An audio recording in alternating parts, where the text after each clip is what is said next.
ಈ ನಿಯಮಗಳನ್ನು ನಮ್ಗೆ ಕೊಟ್ಟಿರೋರು ಇದರಲ್ಲಿ ಈ ಬೋಧೆ ಅಂದರೆ ನೋಡಿ, ಅವರು ತುಂಬ ಚೆನ್ನಾಗಿ ಹೇಳಿದ್ರು. ತ್ರಿರತ್ನಗಳು ಅನ್ನೋದೊಂದು ಅಂಶ ಒಂದು ಹೇಳಿದ್ರು. ಯೋಗ ಮಾರ್ಗದಲ್ಲಿ ಅಥವಾ ಅಧ್ಯಾತ್ಮ ಪಥದಲ್ಲಿ ಹೋಗಬೇಕಾದರೆ ಮಾರ್ಗಸೂಚಿ ನಮಗೆ ತ್ರಿರತ್ನಗಳಲ್ಲಿ ದೊರಕುತ್ತೆ. ಪ್ರಾರಂಭದಲ್ಲಿ ಪರಮಗುರು ಚರಣ ಸನ್ನಿಧಿಯನ್ನು ಅಧ್ಯಯನ ಮಾಡಿ ಅನುಷ್ಠಾನ ಮಾಡಿದ್ರೆ ನಮ್ಮನ್ನು ಯೋಗ ಮಾರ್ಗದಿಂದ 1ನೇ ಮಟ್ಟಕ್ಕೆ ಅಂದರೆ ದೀಕ್ಷೆಗೆ ಕರ್ಕೊಂಡು ಹೋಗುತ್ತೆ ಅನ್ನೋದು ತಿಳ್ಕೊಂಡ್ವಿ. ಇನ್ನು 2ನೇ ರತ್ನ ಯಾವುದು? ಮೌನ ವಾಣಿ. ಮೌನ ವಾಣಿ ಅದು ಕೂಡ ಸಾಧನೆಯನ್ನು ಮಾಡ್ತಾ ಬಂದರೆ 2ನೇ ದೀಕ್ಷೆಯಿಂದ 3ನೇ ದೀಕ್ಷೆವರೆಗೂ ಕರೆದುಕೊಂಡು ಹೋಗುತ್ತೆ ಅಂತ. ಅಂದರೆ ಇದೆಲ್ಲ ಹೇಳ್ತಾ ಇರೋದು ಲೌಕಿಕ ಜನರಿಗಲ್ಲ, ಥಿಯಾಸಫಿಕಲ್ ಸೊಸೈಟಿ ಸದಸ್ಯರಿಗೆ. ನೋಡಿ, ಥಿಯಾಸಫಿಕಲ್ ಸೊಸೈಟಿ ಸದಸ್ಯರಾಗಬೇಕಾದ್ರೆ ಉದ್ದೇಶ ಏನಿರಬೇಕು?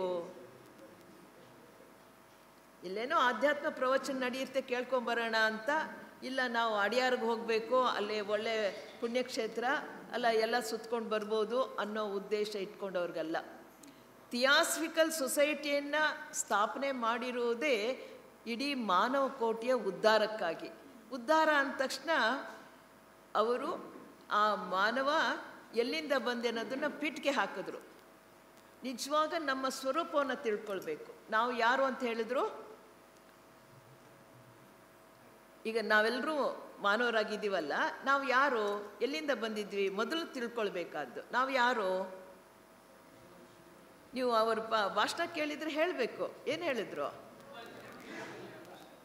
ಅಂಶ, ಭಗವಂತನ ಅಂಶ. ಅದಕ್ಕೊಂದು ಪದ ಉಪಯೋಗಿಸಿದ್ರು, ಪ್ರಜ್ಞಾಂಶು. ಪ್ರಜ್ಞೆ ಇಲ್ತಕ್ಕಂಥ ಒಂದು ಅಂಶ. ಆ ಪ್ರಜ್ಞಾಂಶು ಇನ್ನೂ ಅನುಭವಗಳನ್ನು ಪಡ್ಕೊಳ್ಳೋದಕ್ಕಾಗಿ ಇನ್ನೂ ಒಂದು ಹಂತಕ್ಕೆ ಇಳಿತಾನೆ. ಅದನ್ನೇನಂತಂದ್ರು? ಜೀವಾತ್ಮ. ಜೀವಾತ್ಮ ಇನ್ನೂ ಅನುಭವಗಳನ್ನು ಪಡ್ಕೊಳ್ಳೋದಕ್ಕಾಗಿ ಅಂದರೆ ಪ್ರಕೃತಿ ಒಳಗಡೆ ಇಳಿತಾ ಇದ್ದ ಹಾಗೆ ತನ್ನ ನಿಜ ಸ್ವರೂಪವನ್ನು ಮರ್ತು ಹೋಗ್ತಾನೆ. ಆಗ ಕಟ್ಕೊಳ್ತಕ್ಕಂಥ ಒಂದು ಉಪಾಧಿಗಳಿಗೆ ದೇಹಾತ್ಮ. ಯಾಕೆಂದರೆ ಇದು 3 ನಾವು ತಲೆಯಲ್ಲಿದ್ದರೆ ಈ ಮಾರ್ಗ ಜೊತೆಲಿ ನಾನು ಯಾವುದನ್ನು ಬಿಡಬೇಕು, ಯಾವುದನ್ನು ನಾನು ಪಡ್ಕೊಳ್ಬೇಕು, ಯಾವುದನ್ನು ಹುಡುಕಬೇಕು ಅನ್ನೋದು ಬರುತ್ತೆ. ಈಗ ನಮ್ಮ ಸ್ವರೂಪ ಜ್ಞಾನ ಸ್ವಲ್ಪ ಅರ್ಥವಾಗಿದೆ. ಈಗ ನಮ್ಗೆ ಗೊತ್ತಿರೋದು ಇಲ್ಲಿರೋರಿಗೆಲ್ರಿಗೂ ಸಾಧಾರಣವಾಗಿ ಪ್ರಪಂಚದಲ್ಲಿರೋರಿಗೆಲ್ಲ ನಾನು ದೇಹ ಅಷ್ಟೇ ಅಲ್ವಾ. ಇನ್ನು ಥಿಯಾಸಫಿಕಲ್ ಸೊಸೈಟಿಗೆ ಸೇರಿದವರಿಗೆ ನಾವು ದೇಹಾತ್ಮ ಅನ್ನೋದು ಗೊತ್ತು. ಇಷ್ಟರಲ್ಲಿ ನಮ್ಮ ಜೀವನ ನಡೀತಾ ಇದೆ. ಅದೇ ಅಂತ್ಯ ಅಲ್ಲ. ದೇಹಾತ್ಮ ನಮ್ಮನ್ನು ನಿಜವಾದ ನಾನು ಅಂತಕ್ಕಂಥ ಪರಿಜ್ಞಾನ ಇಲ್ಲ.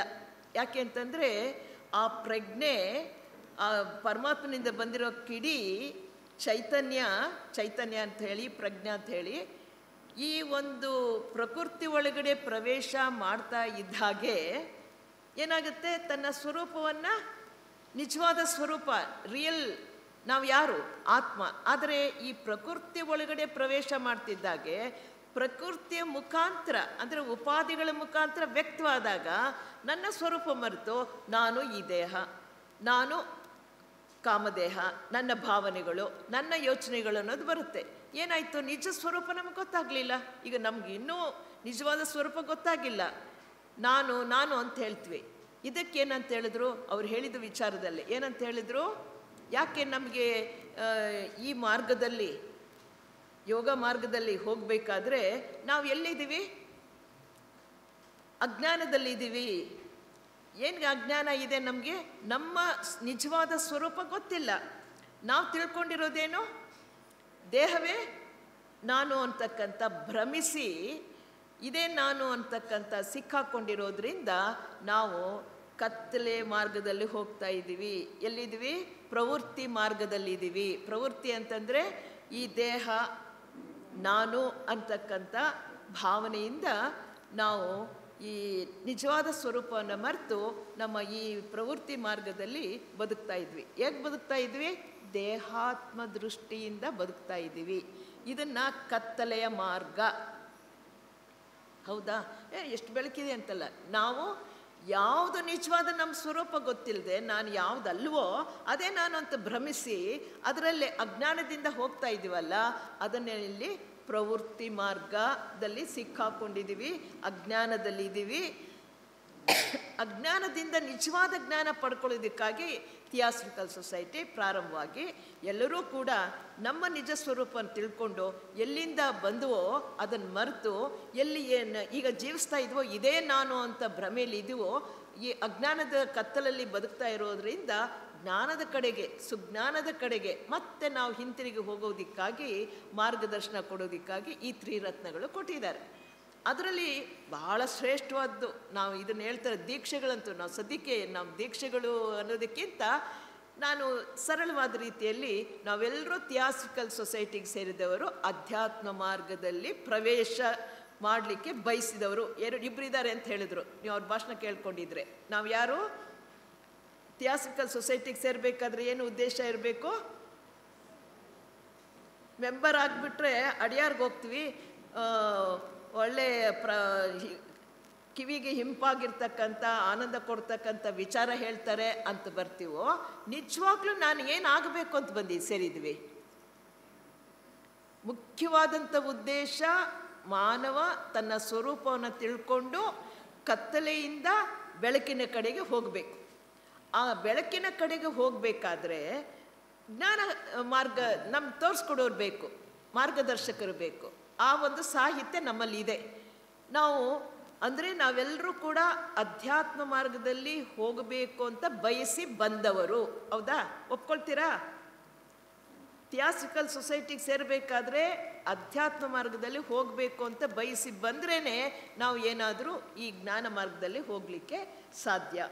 ನೋಡಿ, ಇಂಥ ಒಳ್ಳೆಯ ಘನವಾದ ಉದ್ದೇಶ ಇರ್ತಕ್ಕಂಥ ನಮ್ಮ ಗುರಿಯನ್ನು, ನಿಜವಾದ ಗುರಿ ತಲುಪೋದಕ್ಕೆ ಕೊಡ್ತಕ್ಕಂಥ ಬೋಧಿಯ ವಿಚಾರವನ್ನು ಈ ದಿನ ನಾವಿಲ್ಲಿ ಪ್ರಸ್ತಾಪ ಮಾಡ್ತಾ ಇದ್ದೀವಿ. ಇಲ್ಲಿ ಎಷ್ಟೋ ಜನ 40-50 ವರ್ಷ ಸದಸ್ಯರಿದ್ದೀರಾ, ಅಥವಾ ಇದು ಒಳ್ಳೆ ಸಾಹಿತ್ಯ ಅಂತ ಒಂದು ಈಗ ಸೇರಿರೋರು ಇರಬಹುದು. ಆದರೂ ಕೂಡ ಥಿಯಾಸಫಿಕಲ್ ಸೊಸೈಟಿ ಸ್ಥಾಪನೆ ಆಗಿರುವುದೇ ಮಾನವನ ಸನ್ಮಾರ್ಗದಲ್ಲಿ, ಅಧ್ಯಾತ್ಮ ಮಾರ್ಗದಲ್ಲಿ ಕರ್ಕೊಂಡು ಹೋಗುವುದಕ್ಕಾಗಿ. ಇದು ನಾವೆಲ್ಲರೂ ಸ್ಪಷ್ಟವಾಗಿ ಈ ಉದ್ದೇಶವನ್ನು ತಿಳ್ಕೊಳ್ಬೇಕು. ಆ ಉದ್ದೇಶ ಇಟ್ಕೊಂಡಾಗ ಏನು ಮಾಡ್ತೀವಿ ನಾವು? ಅಧ್ಯಾತ್ಮ ಮಾರ್ಗದಲ್ಲಿ ಹೋಗೋದಕ್ಕೆ ಏನಪ್ಪ ವಿಚಾರ ಹೇಳ್ತಾರೆ ಅದನ್ನು ಕೇಳಿಕೊಂಡು ಓದ್ಕೊಂಡು ಇರೋದಕ್ಕೆ ಸಾಧ್ಯ ಆಗಲ್ಲ. ಅದನ್ನೇ ಇಲ್ಲಿ ಹೇಳ್ತಾರೆ. ಈ ಗ್ರಂಥವನ್ನು ನೀವು ಬರೀ ಓದ್ತೀನಿ ಅಂದರೆ ಏನು ಪ್ರಯೋಜನ ಆಗಲ್ಲ. ನಾನು ಭಾಷಣ ಕೇಳ್ತೀನಿ ಅಂದರೆ ಏನೂ ಪ್ರಯೋಜನ. ಎಲ್ಲಿರ್ತೀವೋ ಅಲ್ಲೇ ಇರ್ತೀವಿ. ಅಂದರೆ ಅಧ್ಯಾತ್ಮ ಮಾರ್ಗದಲ್ಲಿ ಹೋಗಬೇಕು ಇದು ಚೆನ್ನಾಗಿದೆ ಅಂತ ಬಾಯಲ್ಲಿ ಹೇಳ್ತೀವಿ ಅಷ್ಟೇ. ನಾವು ಮುಂದೆ ಸಾಗಬೇಕಾದ್ರೆ ಏನು ಮಾಡಬೇಕು? ನಾವು ಅಧ್ಯಾತ್ಮ ಮಾರ್ಗದಲ್ಲಿ ಒಂದು ಹೆಜ್ಜೆ ಮುಂದೆ ಇಡಬೇಕು ಅಂದರೆ ಏನು ಮಾಡಬೇಕು? ಸಾಧನೆ ಮಾಡಬೇಕು. ಇಲ್ಲಿ ಹೇಳಿರೋ ರೀತಿ ನಾವು ಜೀವನದಲ್ಲಿ ಅನುಷ್ಠಾನ ಮಾಡಬೇಕು. ಅದಕ್ಕೆ ಕಾರಣವಾಗಿ ಈ ಗ್ರಂಥವನ್ನು ಅನುಷ್ಠಾನಿತ ಗ್ರಂಥ ಅಂತ ಹೇಳಿದ್ದಾರೆ. ಇದನ್ನು ಎಷ್ಟೇ ನೀವು ಕೇಳಿದ್ರು ಕೂಡ ಇದರ ಪ್ರಯೋಜನ ಪಡ್ಕೊಳ್ಬೇಕಾದ್ರೆ ಜೀವನದಲ್ಲಿ ಇದನ್ನು ಅನುಷ್ಠಾನ ಮಾಡಬೇಕು. ಎಲ್ಲರೂ ಒಂದೇ ಸಲ ಎಲ್ಲ ಹೇಳಿದ್ದೆಲ್ಲ ಮಾಡಲಿಕ್ಕಾಗಲ್ಲ. ಅದನ್ನು ಭಾಳ ಚೆನ್ನಾಗಿ ಅವರು ಹೇಳಿದ್ರು. ಇದರಲ್ಲಿ ಪಿಟ್ಕೆಯಲ್ಲಿ ಹೇಳಿದ್ದಾರೆ ಲೆಡ್ಬಿಟ್ರವರು. ಯಾರು ಎಷ್ಟರ ಮಟ್ಟಿಗೆ ಇದನ್ನು ಅನುಷ್ಠಾನ ಮಾಡ್ತಿರೋ, ಈಗ ಇಷ್ಟೆಲ್ಲ ನಿಯಮಗಳು ಹೇಳಿದ್ರಲ್ಲ, ಕಣ್ಣೀರನ್ನು ಸುರಿಸೋದನ್ನು ನಿಲ್ಲಿಸಬೇಕು, ಕಿವಿ ಸೂಕ್ಷ್ಮತೆ ಆಗಬೇಕು, ಮತ್ತು ನಮ್ಮ ಕಾಲುಗಳು ರಕ್ತದಿಂದ ತೊಳಿಬೇಕು, ಇವನ್ನೆಲ್ಲ ಹೇಳಿದ್ರಲ್ಲ. ಇದರಲ್ಲಿ ಪೂರ್ತಿ ಆಗಿದ್ದೀವ? ಆದರೂ ಕೂಡ ಬಯಸಿದ್ದೀವಿ. ಸ್ವಲ್ಪ ಮಟ್ಟಿಗಾದರೂ ನಾವು ಅರ್ಥ ಮಾಡ್ಕೊಂಡು ನಡೆದರೆ, ಜೀವನದಲ್ಲಿ ಅನುಷ್ಠಾನ ಮಾಡಿದ್ರೆ, ನಡತೆಯಲ್ಲಿ ಬಂದರೆ ಎಷ್ಟು ನಡೀತಿರೋ ಅಷ್ಟು ಆಧ್ಯಾತ್ಮ ಮಾರ್ಗದಲ್ಲಿ ಹೋಗೋದಕ್ಕೆ ಬೆಳಕು ಅವರಿಂದಲೇ ಬರುತ್ತೆ. ಇದು ಬಹಳ ನಾವು ತಿಳ್ಕೋಬೇಕು. ಕೇವಲ ಕೇಳೋದ್ರಿಂದ ಓದೋದ್ರಿಂದ ನಮ್ಮಲ್ಲಿ ಏನೂ ಮುಂದುವರಿಯೋದಕ್ಕೆ ಸಾಧ್ಯ ಇಲ್ಲ. ಏನು ಮಾಡಬೇಕು? ಇದು ನಡಿಬೇಕು. ಜೀವನದಲ್ಲಿ ಅನುಷ್ಠಾನ ಮಾಡಬೇಕು. ಅನುಷ್ಠಾನ ನೀವು ಎಷ್ಟು ಮಾಡ್ತಿರೋ, ಎಷ್ಟು ಅರ್ಥವಾಗುತ್ತೋ. ಯಾಕೆಂದರೆ ಎಲ್ರಿಗೂ ಎಲ್ಲ ಅರ್ಥ. ಇದನ್ನು ಎಷ್ಟು ಚೆನ್ನಾಗಿ ಹೇಳಿದ್ದಾರೆ ಅಂದರೆ, ಸಾಧಾರಣ ಮಟ್ಟದ ಜನ ಅಂದರೆ ಲೌಕಿಕದಲ್ಲಿದ್ದು ಸ್ವಲ್ಪ ಆಧ್ಯಾತ್ಮಿಕ ಬೇಕು ಅನ್ನೋರು ತಿಳ್ಕೊಂಡ್ರು ಕೂಡ ಯಾವ ಹಂತದಲ್ಲಿ ಇದ್ದಾರೋ ಅಲ್ಲಿಂದ ಒಂದು ಹೆಜ್ಜೆ ಮುಂದಕ್ಕೆ ಹೋಗ್ತಾರೆ. ಉಮೇದ್ವಾರರು ಅಂತಂದರೆ ಅಧ್ಯಾತ್ಮದಲ್ಲಿ ಪ್ರಗತಿ ಸಾಧಿಸಬೇಕು ಸೇರಿರ್ತಾರೆ, ದೀಕ್ಷೆಗಳಿನ್ನೂ ಆಗಿರಲ್ಲ, ಅವ್ರಿಗೂ ಕೂಡ ಮುಂದಿನ ದಾರಿ ಅವರಿಗೆ ಗೊತ್ತಾಗುತ್ತೆ. ದೀಕ್ಷೆಗಳು ಪಡ್ಕೊಂಡಿದ್ದಾರೆ, ಈಗ 1, 2, 3 ದೀಕ್ಷೆ ಪಡ್ಕೊಂಡಿದ್ದಾರೆ. ಈ ನಿಯಮಗಳನ್ನು ಪಾಲಿಸಿದ್ರೆ ಮುಂದಿನ ಹಂತಕ್ಕೆ ಅವ್ರನ್ನ ಕರ್ಕೊಂಡೋಗುತ್ತೆ. ಅಷ್ಟೇ ಅಲ್ಲ, ಜೀವನ್ಮುಕ್ತರಾಗೋಗ್ಬಿಟ್ಟಿದ್ದಾರೆ, ಅವ್ರಿಗೂ ಕೂಡ ಇದು ಮಾರ್ಗದರ್ಶನ ಕೊಡ್ತಕ್ಕಂಥ ಇಷ್ಟು ಅಮೂಲ್ಯವಾದಂಥ ಉತ್ಕೃಷ್ಟವಾದಂಥ ಗ್ರಂಥವನ್ನು ಅಧ್ಯಯನ ತೆಗೆದುಕೊಳ್ಬೇಕಾದ್ರೆ ನಾವು ಸ್ವಲ್ಪ ಪೂರ್ವ ಸಿದ್ಧತೆ ಇಟ್ಕೊಂಡಿದ್ರೆ ನಮಗೆ ಜೀವನದಲ್ಲಿ ಉಪಯೋಗ ಆಗತ್ತೆ. ಅದನ್ನು ನೋಡಿ, ನಮ್ಗೆ ಎಷ್ಟು ಉಪಕಾರ ಮಾಡಿದ್ದಾರೆ. ಇದನ್ನು ನಮ್ಗೆ ಕೊಟ್ಟವ್ರು ಯಾರು? ಮಹಾತ್ಮರೇ. ಇದು ಟಿಬೆಟ್ನಲ್ಲಿ ಒಂದು ಗ್ರಂಥಾಲಯದಲ್ಲಿ ಇರ್ತಕ್ಕಂಥ ಒಂದು ಗೋಲ್ಡನ್ ಪ್ರಿಸೆಪ್ಟ್ಸ್, ನಿನ್ನೆ ಹೇಳಿದ್ದೀನಿ, ಅದನ್ನು ಮತ್ತೆ ಹೇಳೋದೇನು ಬೇಕಿಲ್ಲ. ಬಂಗಾರದಂಥ ಬೋಧೆಯಿಂದ ತೆಗೆದುಕೊಂಡಿರ್ತಕ್ಕಂಥ ನಿಯಮಗಳು. ಅದು ತಾಳೆಗರಿಯಲ್ಲಿ ಇರ್ತಕ್ಕಂಥ ಒಂದೊಂದು ವಾಕ್ಯಗಳು. ವಾಕ್ಯ ಅಂತಂದರೆ ಬರೀ ಸೂತ್ರಗಳಲ್ಲ, ಶ್ಲೋಕಗಳಲ್ಲ, ಇದು ನಿಯಮ. ನಿಯಮ ಅಂತಂದರೆ ಪಾಲಿಸಲೇಬೇಕು, ಪಾಲಿಸಿದ್ರೆ ಮುಂದಕ್ಕೆ ನಡಿತೀವಿ. ಸುಮ್ಮನೆ ಕೇಳಿಸ್ಕೊಂಡ್ರೆ ಚೆನ್ನಾಗಿದೆ ಅಂತಂದರೆ ಎಲ್ಲಿರ್ತೀವೋ ಲೆಫ್ಟ್ ರೈಟ್ ಅಲ್ಲೇ ಹಾಕ್ಕೊಂಡು ನಿಂತ್ಕೊಂಡಿರ್ತೀವಿ. ಆದ್ದರಿಂದ ಈ ಒಂದು ಗ್ರಂಥದಲ್ಲಿ ಹೇಳ್ತಕ್ಕಂಥ ನಿಯಮಗಳನ್ನು 2 ಭಾಗ ಇದೆ. ಒಟ್ಟು 30 ನಿಯಮಗಳಿರೋದು, ಅದರಲ್ಲಿ 2 ಭಾಗ. ಭಾಗ 1 ಅದನ್ನು ನಮಗೆ ಇದರಲ್ಲಿ ಭಾಗ 1 15 ನಿಯಮಗಳು, ಭಾಗ 2ರಲ್ಲಿ ಇನ್ನು 15 ನಿಯಮಗಳಿದ್ದಾವೆ. ಯಾಕೆ ನಾನು ಹೇಳ್ತಿದ್ದೇನೆ, ನಾವಿಲ್ಲಿ ನಿಯಮಗಳು ಒಬ್ಬೊಬ್ಬರು 3 ನಿಯಮ ತಗೊಂಡ್ರೆ ಎಲ್ಲಿಂದ ಬಂತು ಅನ್ನೋದು ಪ್ರಶ್ನೆ ಬರುತ್ತೆ ಅಂತ ನಾನು ವಿವರಣೆ ಕೊಡ್ತಾ ಇದ್ದೀನಿ. ಈ ಮೊದಲನೇ ಭಾಗದಲ್ಲಿ 5 ತಾಳೆಗರಿಗಳು ತಗೊಂಡಿದ್ದಾರೆ. ಇನ್ನು ಉಳಿದ 5 ತಾಳೆಗರಿಗಳಲ್ಲಿ ಬರೆದಿರ್ತಕ್ಕಂಥದ್ದೇ ನಿಯಮಗಳು ನಾವು ಇವತ್ತು ಪ್ರಸ್ತಾಪ ಮಾಡ್ತಾ ಇಲ್ಲ. ಈ ದಿನ ಪ್ರಸ್ತಾಪ ಮಾಡ್ತಾ ಇರೋದು 15 ನಿಯಮಗಳು. ಆ ನಿಯಮಗಳು 7 ತಾಳೆಗರಿಯಲ್ಲಿ ಹಸ್ತಪ್ರತಿ ಕೈಯಲ್ಲಿ ಬರೆದಿರ್ತಕ್ಕಂಥದ್ದು. ಯಾವ ಭಾಷೆಯಲ್ಲಿದೆ? ಸಂಸ್ಕೃತ ಭಾಷೆಯಲ್ಲಿ ಇದ್ದದ್ದನ್ನು ಮಹಾತ್ಮ ವೆನಿಷಿಯನ್ ಮಾಸ್ಟ್ರು ಅದನ್ನು ಗ್ರೀಕ್ ಭಾಷೆಗೂ ಇನ್ನೊಬ್ಬರು ಈಜಿಪ್ಟ್ ಭಾಷೆಗೂ ತರ್ಜುಮೆ ಮಾಡಿದ್ದಾರೆ ಅಂತ ಹೇಳ್ತಾರೆ. ಯಾಕಂದರೆ ಅಲ್ಲಿನ ಅವರ ಶಿಷ್ಯರು ಗ್ರೀಕ್ ದೇಶದಲ್ಲಿ ಅಲೆಕ್ಸಾಂಡ್ರಿಯಾದಲ್ಲಿದ್ದವ್ರಿಗೆ ಅವ್ರಿಗೆ ಉಪಯುಕ್ತವಾಗೋ ರೀತಿಯಲ್ಲಿ ಗ್ರೀಕ್ ದೇಶದಲ್ಲಿ ಬರೆದ್ರು. ಅವರಲ್ಲಿ ಒಬ್ಬರು ಶಿಷ್ಯರು ಅಯಾಂಬಿಕಸ್ ಅಂತ, ಅವರಿಗೆ ಆ ಆ ನಿಯಮಗಳನ್ನೆಲ್ಲ ಗ್ರೀಕ್ ಭಾಷೆಗೆ ತರ್ಜುಮೆ ಮಾಡಿದ್ದು ಅವ್ರಿಗೆ ಹ್ಯಾಂಡ್ ಓವರ್ ಮಾಡ್ತಾರೆ. ಅವರು ಮುಂದಿನ ಜನ್ಮದಲ್ಲಿ ಹೈಲೇರಿಯನ್ ಆಗಿ ಬಂದಾಗ ಮಾಸ್ಟರ್ ಆಗಿರ್ತಾರೆ. ಅದನ್ನು ಇಂಗ್ಲೀಷ್ ಭಾಷೆಗೆ ತರ್ಜುಮೆ ಮಾಡಿ ಒಂದು ನಮ್ಮ ಥಿಯಾಸಿಕಲ್ 1800 ಇಂಗ್ಲೀಷ್ ಭಾಷೆಗೆ ತರ್ಜುಮೆ ಮಾಡಿದ್ದು 1885ರಲ್ಲಿ ತರ್ಜುಮೆ ಮಾಡಿ ಒಬ್ಬರು ಲೂಸಿಫರ್ ಪತ್ರದ ಸಬ್ ಎಡಿಟ್ರು ಮೇಬಲ್ ಕಾಲಿನ್ಸ್ ಅನ್ನೋರ ಸಹಾಯದಿಂದ ಇಂಗ್ಲೀಷ್ನಲ್ಲಿ ತರ್ಜುಮೆ ಮಾಡಿ ಪ್ರಚಾರ ಮಾಡ್ತಾರೆ. ಅಂದರೆ ಥಿಯಾಸಿಕಲ್ ಸೊಸೈಟಿ ಪ್ರಾರಂಭ ಆಗಿದೆ, ಆವಾಗ ಬಂದಿರತಕ್ಕಂಥ. ಅದನ್ನೇನು ಮಾಡ್ತಾರೆ, ಅದು ಇಂಗ್ಲೀಷ್ನಲ್ಲಿ ಇದ್ದದ್ದು ಬರೀ ಸೂತ್ರಗಳಷ್ಟೇ, ನಿಯಮಗಳಷ್ಟೇ. ಅದರ ಬಗ್ಗೆ ವ್ಯಾಖ್ಯಾನವನ್ನು ಬರೆದಿದ್ದಾರೆ. ಇದರಲ್ಲಿ ಯಾರು ಬರೆದಿರೋದು? ಡಾಕ್ಟರ್ ಬೆಸೆಂಟ್ರು ಮತ್ತು ಯೋಗಿ ಲೆಡ್ವಿಟ್ರು. ಅದರಿಂದ ನಮ್ಗೆ ಅದು ವಿವರಣೆ ಗೊತ್ತಾಗ್ತಿದೆ. ಬರೀ ಸೂತ್ರ ಹೇಳಿದ್ರೆ ನೋಡ್ರಿ, ಅಲ್ಲಿ ಸೂತ್ರ ಏನಿದೆ, ಮಹತ್ವಾಕಾಂಕ್ಷೆಯನ್ನು ಕೊಲ್ಲು, ಅಷ್ಟೇ ಸೂತ್ರ, ನಿಯಮ. ಅದು ನಮ್ಗೆ ಅರ್ಥವಾಗಲ್ಲ. ಏನದು, ಯಾವುದನ್ನು ಕೊಲ್ಲಬೇಕು, ಹಾಗಂದರೆ ಏನು ಅಂತ ವಿವರಣೆ ಎಲ್ಲ ಕೊಟ್ಟಿರೋದು, ವ್ಯಾಖ್ಯಾನ ಮಾಡಿರ್ತಕ್ಕಂಥವ್ರು ಯಾರು? ಡಾಕ್ಟರ್ ಆನೆ ಬೆಸೆಂಟ್ರು ಮತ್ತು ಯೋಗಿ ಲೆಡ್ಬಿಟ್ರು. ಈ ಗ್ರಂಥ ನೀವು ಓದಿರ್ತೀರ, ಇದರಲ್ಲಿ ವ್ಯಾಖ್ಯಾನ ಗ್ರಂಥವನ್ನು ತಗೊಂಡಿದ್ದೀವಿ. ಬರೀ ನಿಯಮಗಳನ್ನ ಮಾತ್ರ ಹೇಳ್ತಾ ಇಲ್ಲ, ಅವ್ರು ಏನು ವ್ಯಾಖ್ಯಾನ ಮಾಡಿದಾರೋ ಅದುಗಳನ್ನು ತೆಗೆದುಕೊಂಡಿದ್ವಿ. ಇದನ್ನೆಲ್ಲ ಈ ಮೊದಲನೇ ಭಾಗದಲ್ಲಿ ಒಟ್ಟಾರೆ ಎಷ್ಟು ನಿಯಮಗಳು ಬರುತ್ತೆ? 15 ನಿಯಮಗಳು, 5 ತಾಳೆಗರಿ. ಇಲ್ಲಿ ಒಂದು ತಾಳೆಗರಿಯಲ್ಲಿ 3 ನಿಯಮಗಳ ಅಡಕವಾಗಿದೆ. ಈ 3 ನಿಯಮಗಳನ್ನು ಓದಿದ್ರೆ ನಮಗೆ ನಿಜವಾಗ್ಲೂ ಏನಕ್ಕಪ್ಪ, ಏನು ಆಸೆನೇ ಇಲ್ಲದ ಬದುಕೋದು ಹೇಗೋ ಅಂತ ನಿರಾಶೆ ಆಗಿಬಿಡುತ್ತೆ. ಅದಕ್ಕಾಗಿ ವೆನಿಷಿಯನ್ ಮಾಸ್ಟ್ರು ಗ್ರೀಕ್ ಭಾಷೆಗೆ ತರ್ಜುಮೆ ಮಾಡುವಾಗ ಅದಕ್ಕೆ ಅರ್ಥವಾಗೋರಿಗೆ ವಿವರಣೆ ಕೊಟ್ಟಿದ್ದಾರೆ, ವ್ಯಾಖ್ಯಾನ ಕೊಟ್ಟಿದ್ದಾರೆ. ಅದರಲ್ಲಿ ನಮಗೆ ನಾಲ್ಕನೆಯ ಒಂದು ವ್ಯಾಖ್ಯಾನ, ನಿಯಮ ಅಲ್ಲ ಅದು ವ್ಯಾಖ್ಯಾನ, ಯಾವ ರೀತಿ ಅದನ್ನು ನಾವು ಅರ್ಥ ಮಾಡ್ಕೊಳ್ಬೇಕು ಅಂತ ಹೇಳ್ತಾರೆ. ಹಾಗೆ ಇನ್ನು 3 ಅದೇ ರೀತಿ ಹೇಳಿ 4, ಒಟ್ಟು 8, 6 + 2 6 ನಿಯಮಗಳು, 2 ವ್ಯಾಖ್ಯಾನ ಸೇರಿದ್ರೆ ಒಂದು ಶೀರ್ಷಿಕೆ ಇದೆ. ಅದರಲ್ಲಿ ಕೊಲ್ಲು ಅಂತ ಬರುತ್ತೆ. ಕೊಲ್ಲು ಅಂತಂದರೆ ಬಿಡು, ಯಾವುದನ್ನು ಬಿಡಬೇಕು, ಯಾವುದನ್ನು ದಂಡಿಸ್ಬೇಕು ಅನ್ನೋದು ಅಂಶ ಬರುತ್ತೆ. ನಾವು ಹೇಳಿದ್ವಲ್ಲ, ಈಗ ಮೇಲಿಂದ ಅವತರಣ ಕೆಳಗೆ ಇಳಿದ ಮೇಲೆ ಪ್ರಕೃತಿಯಲ್ಲಿ ನಾವು ಅನುಭವ ಪಡ್ಕೊಳ್ಳೋಕ್ಕೆ ಸೇರಿದಾಗ ನನ್ನನ್ನು ಸ್ವರೂಪ ಮರೆತುಬಿಟ್ಟು ನಾನು ಯಾರು ಅನ್ನೋದು ಆತ್ಮ ಇದೆ ಒಳಗಡೆ, ಆದರೆ ಆತ್ಮನ ಸ್ವರೂಪ ನನಗೆ ಗೊತ್ತಿಲ್ಲದೆ ಯಾವುದರ ಮುಖಾಂತರ ನಾನು ವ್ಯಕ್ತವಾಗ್ತಿದೆಯೋ ಪ್ರಜ್ಞೆ, ಅದೇ ನಾನು ಅಂದ್ಕೊಂಡು ಭ್ರಮಿಸಿದ್ವಿ. ಹೌದಲ್ವೋ? ನಮ್ಗೆ ಯಾರಾದರೂ ಏನಾದರೂ ಒಂದು ಮಾತು ಅಂದ ತಕ್ಷಣ ನನ್ಗೆ ಹಂಗೆ ಅಂದ್ಬಿಟ್ರು, ಯಾರು ನೋಡಿ ಅಂದರು, ಈ ದೇಹ ನೋಡಿ ಅಂದರು, ನಾವು ಮಾತಾಡಿರೋ ರೀತಿ ನೋಡಿ ಅಂದರು. ಆದರೆ ನಾವೇನು ಅಂದ್ಕೊಳ್ತೀವಿ, ನನಗೆ ಹಿಂಗೆ ಅಂದುಬಿಟ್ರು ಅಂತ. ನಮ್ಗೆ ಯಾರೂ ಏನೂ ಅನ್ಲಿಕ್ಕಾಗಲ್ಲ.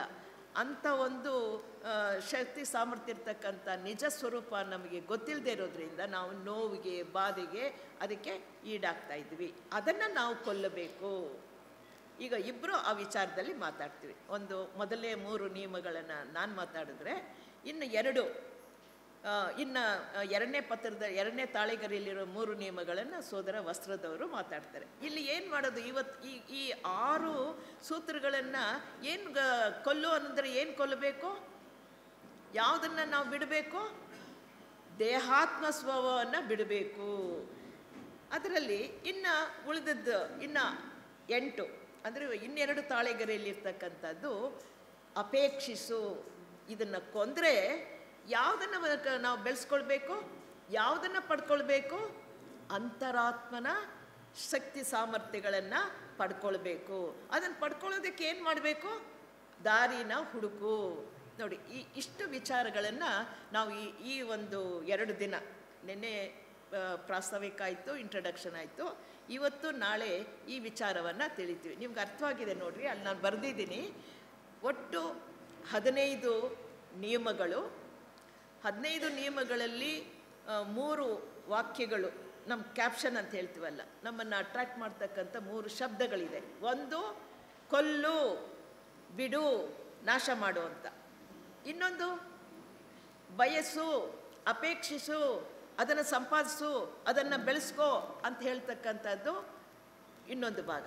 ನಂತರ ಹುಡುಕು, ಅದನ್ನು ಪಡ್ಕೊಳ್ಬೇಕಾದ್ರೆ ಹೆಂಗೆ ಅಂತ ಹುಡುಕು ಅನ್ನೋದನ್ನು ಇನ್ನೊಂದು ಸೂತ್ರದಲ್ಲಿ ಹೇಳುತ್ತೆ. ಈ 3 ಶಬ್ದಗಳನ್ನು ನಾವು ಸರಿಯಾಗಿ ಅರ್ಥ ಮಾಡಿಕೊಂಡ್ರೆ ನಾವು ಯೋಗ ಮಾರ್ಗದಲ್ಲಿ ಮುಂದೆ ಹೋಗಲಿಕ್ಕೆ ನಾವು ಸಹಾಯ ಮಾಡ್ತಕ್ಕಂಥ ಈ ಮಾರ್ಗ ದರ್ಶನ ಅಥವಾ ಮಾರ್ಗ ಸೂಚಿಯನ್ನು ಈ ಒಂದು ಗ್ರಂಥದಲ್ಲಿ ನಮಗೆ ಕೊಡುತ್ತೆ. ಅದನ್ನು ಇಲ್ಲಿ ಹೇಳ್ತಾರೆ. ನಾವು ಏನು ಹೇಗೆ ಮಾಡಬೇಕು ಅಂತಂದರೆ, ಈಗ ಒಟ್ಟಾರೆ ಈ ನಾವು ತೆಗೆದುಕೊಂಡಿರೋ ಶೀರ್ಷಿಕೆ ಯಾವುದಕ್ಕೆ ಉಪಯೋಗ ಆಗುತ್ತೆ, ಯಾರು ಅಧ್ಯಾತ್ಮ ಮಾರ್ಗದಲ್ಲಿ, ಯೋಗ ಮಾರ್ಗದಲ್ಲಿ ಹೋಗಬೇಕು ಅಂತ ಬಯಸಿದಾರೋ ಅವರಿಗೆ ಮಾರ್ಗಸೂಚಿ ಗ್ರಂಥ. ಮಾರ್ಗಸೂಚಿ ಗ್ರಂಥ ಇದನ್ನು ಏನು ಆ ರೀತಿ ಅಧ್ಯಯನ ಮಾಡಿದ್ರೆ ಏನು ಪ್ರಯೋಜನ? ಕೊಲ್ಲು, ಅಪೇಕ್ಷೆ ಅಂತ ಹೇಳ್ತೀವಲ್ಲ, ನಮ್ಮ ಪ್ರಜ್ಞೆ, ಏಕೆಂದರೆ ಪ್ರಜ್ಞಾಂಶ, ನಮ್ಮ ಪ್ರಜ್ಞೆ ಎಲ್ಲಿ ಸ್ಟಕ್ ಆಗಿಬಿಟ್ಟಿದೆ, ದೇಹಾತ್ಮದಲ್ಲಿದೆ. ಅಲ್ಲಿಂದ ಬಿಡಿಸ್ಕೊಂಡು ಅಂತರಾತ್ಮನ ಮಟ್ಟಕ್ಕೆ ಏರಿದಾಗ ಬುದ್ಧಿ ಮಟ್ಟದ ಸದ್ಯಕ್ಕೆ ಮನಸ್ಸಿನಿಂದ ಮನಸಾತೀತ ಸ್ಥಿತಿ, ಬುದ್ಧಿ ಮಟ್ಟದ ಸ್ಥಿತಿಗೆ, ಉನ್ನತ ಮಟ್ಟಕ್ಕೆ ಏರಲು ಅಸೆಂಡಿಂಗ್ ಅಂತ ಹೇಳ್ತೀವಿ, ಸಹಾಯ ಮಾಡುತ್ತೆ. ಅದರಿಂದ ಇಲ್ಲಿ ಹೇಳ್ತಾರೆ, ಈ ಗ್ರಂಥವನ್ನು ಸುಮ್ಮನೆ ಓದಿಕೊಂಡು ಹೋದರೆ ಏನೂ ಪ್ರಯೋಜನವಿಲ್ಲ. ಇದನ್ನು ಏನು ಮಾಡಬೇಕು, ಜೀವನದಲ್ಲಿ ಅನುಷ್ಠಾನ ಮಾಡಿದರೆ, ಮಾಡುವವರಿಗೆ ಪ್ರತಿಯೊಂದು ಪ್ರಯತ್ನ, ನೀವು ಎಷ್ಟು ಪ್ರಯತ್ನ ಮಾಡ್ತೀರಾ, 10% ಮಾಡ್ತೀರಾ, 20% ಮಾಡ್ತೀರಾ, 50% ಮಾಡ್ತೀರಾ, ಅಷ್ಟಷ್ಟು ನಿಮಗೆ ನಿಮ್ಮ ಹೋಗುವ ದಾರಿ ಬೆಳಕು ಚೆಲ್ಲುತ್ತೆ. ನೋಡಿ, ಯಾರು ತೋರಿಸಿದ್ದಾರೆ ಅಷ್ಟೇ, ಕ್ರಮಿಸೋರು ನಾವೇ, ಬೆಳಕು ಕಾಣೋದು ನಾವೇ. ಎಲ್ಲಿಂದ ಬರುತ್ತೆ ಬೆಳಕು? ನಮ್ಮ ಒಳಗಿಂದಲೇ ಬರುತ್ತೆ. ಹೀಗೆ ಈ ಗ್ರಂಥವನ್ನು ನಮ್ಮ ಇದರಲ್ಲಿ ಹೇಳಿರ್ತಕ್ಕಂಥ ರೀತಿ ನಡೆದರೆ ನಮಗೆ ಮಾರ್ಗ ಸ್ಪಷ್ಟವಾಗತ್ತೆ. ಈಗ ನಾನು ತೆಗೆದುಕೊಳ್ತಕ್ಕಂಥದ್ದು ಮೊದಲನೆಯ 3 ನಿಯಮಗಳು. ಯಾವುದದು? ಮಹತ್ವಾಕಾಂಕ್ಷೆಯನ್ನು ಕೊಲ್ಲು, ಜೀವನದ ಮೇಲಿನ ಆಶೆಯನ್ನು ಕೊಲ್ಲು, ಹಾಗೆ ಸುಖಾಪೇಕ್ಷೆಯನ್ನು ಕೊಲ್ಲು. ಕೊಲ್ಲು ಅಂದ ತಕ್ಷಣ ಗಾಬರಿ ಆಗಬೇಕಾಗಿಲ್ಲ. ಕೊಲ್ಲು ಅಂದರೆ ನಾಶ ಮಾಡು, ಅದನ್ನು ಬಿಡು, ಯಾವುದನ್ನು ಬಿಡಬೇಕು ಅಂತಕ್ಕಂಥದ್ದು. ನೋಡಿ, ಇಲ್ಲಿ ಈ 3 ಓದ ತಕ್ಷಣ ಏನಪ್ಪ ಒಳ್ಳೆ ವಿಚಾರ ಹೇಳೋದು ಬಿಟ್ಟು ಈ ಆಸೆನ ಬಿಡು, ಇದು ಬಿಡು ಅಂತ ಹೇಳ್ತಾರೆ ಅಂದರೆ ಇಲ್ಲಿರೋ ಸಾಧಾರಣ ಲೌಕಿಕ ಜನರಿಗೆ ಬಹಳ ಬೇಜಾರಾಗ್ಬಿಡುತ್ತೆ. ಇವ್ರಿಗೆ ಇಡಿಸೋದೇ ಇಲ್ಲ. ಯಾಕೆಂದರೆ ಇವರು ಲೌಕಿಕ ಜನ ಎಲ್ಲಿದ್ದಾರೆ? ಕತ್ತಲಲ್ಲಿದ್ದಾರೆ, ಅಜ್ಞಾನದಲ್ಲಿದ್ದಾರೆ, ಪ್ರವೃತ್ತಿ ಮಾರ್ಗದಲ್ಲಿದ್ದಾರೆ. ಇದು ಹೇಳ್ತಾ ಇರೋದು ಯಾರಿಗೆ? ನಿವೃತ್ತಿ, ಬೆಳಕಿನ ಕಡೆ ಹೋಗೋವಂಥವ್ರಿಗೆ ಉಪಯೋಗ ಆಗ್ತಕ್ಕಂಥದ್ದು. ನಾನು ಅಂದ್ಕೊಳ್ತೀನಿ ಥಿಯಾಸಿಕಲ್ ಸೊಸೈಟಿ ಸದಸ್ಯರೆಲ್ಲರೂ ಕೂಡ ನಾವು ಏನೋ ಜೀವನ ಮಾಡ್ತಾ ಇದ್ವಿ, ಏನೋ ಗೊತ್ತಾಗ್ತಾ ಇಲ್ಲ, ಏನೋ ಒಂದು ದಾರಿ ತೋರ್ಸೋಕ್ಕೆ ಸಾಧ್ಯವೇನೋ ಥಿಯಾಸಿಕಲ್ ಸೊಸೈಟಿಗೆ ಮೆಂಬರ್ ಆಗಿದ್ದಾರೆ ಅಂತ ಭಾವಿಸೋಣ. ಒಳ್ಳೆ ಮಾರ್ಗದಲ್ಲಿ ಹೋಗಬೇಕು ಅಂತ ಅಂದ್ಬಿಟ್ಟು ಸೇರಿದೆ ಅಂತ ಅಂದರೆ ಕತ್ತಲಿನಿಂದ ಬೆಳಕಿನ ಕಡೆ ಹೋಗಲಿಕ್ಕೂ ನಿರ್ಧಾರ ಮಾಡಿ ಬಂದಂಥವ್ರಿಗೆ ಇದು ಬಹಳ ನಮಗೆ ಉಪಯುಕ್ತವಾಗಿದೆ. ಆದರೆ ಇಲ್ಲಿ ಕೊಲ್ಲು ಅಂತ ಹೇಳಿದ ತಕ್ಷಣ ಕಷ್ಟ ಆಗತ್ತೆ ಅಂತ ಮಾಸ್ಟರ್ ವೆನಿಷಿಯನ್ ಮಾಸ್ಟ್ರು ಅದನ್ನು ಅರ್ಥೈಸಿ ವಿವರಣೆ ಕೊಡ್ತಾರೆ. ಈ ರೀತಿ ಓದ್ಕೊಳ್ಬೇಕು. ಮಹತ್ವಾಕಾಂಕ್ಷೆಯನ್ನು ಕೊಲ್ಲು, ಆದರೆ ಮಹತ್ವಾಕಾಂಕ್ಷೆಯುಳ್ಳವರಂತೆ ಕೆಲಸ ಮಾಡು. ಈ ಸರಳವಾಗಿ ಅರ್ಥ ಮಾಡು. ಆಸೆಯನ್ನು ಕೊಲ್ಲು, ಕೆಲವ್ರದ್ದು ಡಿಸೈರ್ ಅಂತೀವಿ. ಆದರೆ ಆಸೆ ಇದ್ದವರು ಯಾವ ರೀತಿ ಕೆಲಸ ಮಾಡ್ತಾರೋ ತೋರಿಕೆ ಆ ರೀತಿ ಆದರೂ ಅವರು ಕೆಲಸವನ್ನು ಮಾಡಬೇಕು. ಹಾಗೆ ಜೀವನದ ಮೇಲಿನ ಆಸೆಯನ್ನು ಕೊಲ್ಲು, ಆದರೆ ಜೀವನದ ಮೇಲಿನ ಆಸೆ ಇರುವವರಂತೆ ಇದಕ್ಕೆ ಮನ್ನಣೆ ಕೊಡು. ಈ ಜೀವಕ್ಕೆ ಪ್ರಾಮಿನೆನ್ಸ್ ಕೊಡು. ಯಾವಾಗ? ಆದರೆ ನಾನು ಬದುಕಬೇಕು ಅಂತ ಆಸೆ ಇದ್ದರೆ ನೀನು ಬದುಕಾಗಲ್ಲ, ಅದನ್ನು ಬಿಡು. ಆದರೆ ಬದುಕುವಾಗ ಹೇಗಿರಬೇಕು? ಜೀವನ ಮೇಲೆ ಎಷ್ಟು ಆಸೆ ಇಟ್ಕೊಂಡು ಬದುಕ್ತಾರೋ ಹಾಗೆ ಇದಕ್ಕೆ ಮಾನ್ಯತೆಯನ್ನು ಕೊಡು. ಸುಖಾಪೇಕ್ಷೆಯನ್ನು ಕೊಲ್ಲು, ಆದರೆ ಸುಖಕ್ಕೋಸ್ಕರ ಬಾಳುವರಂತೆ ಸುಖವಾಗಿರು, ಆದರೆ ಅಂಟ್ಕೋಬೇಡ. ಈ ರೀತಿ ವ್ಯಾಖ್ಯಾನ ಮಾಡ್ತಾರೆ ವೆನಿಷಿಯನ್ ಮಾಸ್ಟ್ರು. ಈಗ ಒಂದೊಂದೇ ನೋಡೋಣ. ಒಟ್ಟಾರೆ 3 ಇರೋದು 3 ನಿಯಮಗಳು. ಅದರ ವ್ಯಾಖ್ಯಾನ ಸೇರಿಸ್ಕೊಂಡ್ರೆ 4 ಆಗತ್ತೆ. ಮಹತ್ವಾಕಾಂಕ್ಷೆ ಹಾಗಂದರೆ ಏನು? ಆಕಾಂಕ್ಷೆ ಅದು ಮಹತ್ವಾಕಾಂಕ್ಷೆ. ಮೊದಲು ಅದು ನಾವು ತಿಳ್ಕೊಳ್ಳೋಣ. ಇದರಲ್ಲಿ ಈ ಪದದಲ್ಲಿ ಏನಿದೆ ಅಂತಂದರೆ ಯಾವುದೋ ಒಂದು ಆಕಾಂಕ್ಷೆ ಇದೆ, ನಿರೀಕ್ಷಣೆ ಇದೆ, ಪ್ರತಿಫಲಾಪೇಕ್ಷೆ ಇದೆ. ಹೌದಾ? ಆಸೆ ಅಂತಂದ್ರೆ ಏನು? ನಂಗೆ ಅದು ಬೇಕು, ಅದು ಎಂಥದ್ದು ಸಣ್ಣದಲ್ಲ, ಮಹತ್ವಾಕಾಂಕ್ಷೆ ಇದೆ. ಪ್ರತಿಫಲಾಪೇಕ್ಷೆ, ಒಂದು ನಿರೀಕ್ಷಣೆ ಇದೆ ನಮಗೆ, ಅದು ಬೇಕು ಅಂತಕ್ಕಂಥದ್ದು. ಏನೋ ಯಾವುದನ್ನು ಭೌತಿಕ ಹಾಗೂ ಅಭೌತಿಕ ವಸ್ತುಗಳನ್ನು, ಭೌತಿಕ ಅಂತಂದರೆ ಮೆಟೀರಿಯಲಿಸ್ಟಿಕ್ ವರ್ಲ್ಡ್, ಏನು ದನ ಕನಕ ಆಸ್ತಿ ಪಾಸ್ತಿ ಏನು ನಮಗೆ ಕಾಣುತ್ತೋ, ನಾವು ಕೈಯಿಂದ ಏನು ಮುಡ್ತೀವೋ ಅವನ್ನೆಲ್ಲನೂ ಕೂಡ ಭೌತಿಕ ವಸ್ತುಗಳು ಅಂತ ಹೇಳ್ತೀವಿ. ಮನೆ ಮಠ ಮತ್ತು ಚಿನ್ನ ಇವನ್ನೆಲ್ಲನೂ ಏನು ಹೇಳ್ತೀವಿ, ನಮಗೆ ಕಣ್ಣಿಗೆ ಕಾಣೋದು ಏನೇನು ಕಾರು ಬಂಗ್ಲೆ ಇವೆಲ್ಲನೂ ಕೂಡ ಏನಂತ ಹೇಳ್ತೀವಿ? ಭೌತಿಕ ವಸ್ತುಗಳು, ಸಂಪತ್ತು ಅಂತೀವಿ. ಮತ್ತು ಅಭೌತಿಕ ಅಂತ ಹೇಳಿದ್ದಾರೆ. ಅಭೌತಿಕ ಅಂತಂದರೆ ಈ ವಸ್ತುಗಳನ್ನು ಹೊಂದಿದರೆ ನನಗೇನೋ ಒಂದು ಸ್ಟೇಟಸ್ ಬರುತ್ತೆ, ಅಧಿಕಾರ, ಸಂಪತ್ತು, ಕೀರ್ತಿ, ಹೊಗಳಿಕೆ, ಇವೆಲ್ಲ ಕೂಡ ವಸ್ತು. ಈ ಮೆಟೀರಿಯಲಿಸ್ಟಿಕ್ ಇರಲ್ಲ.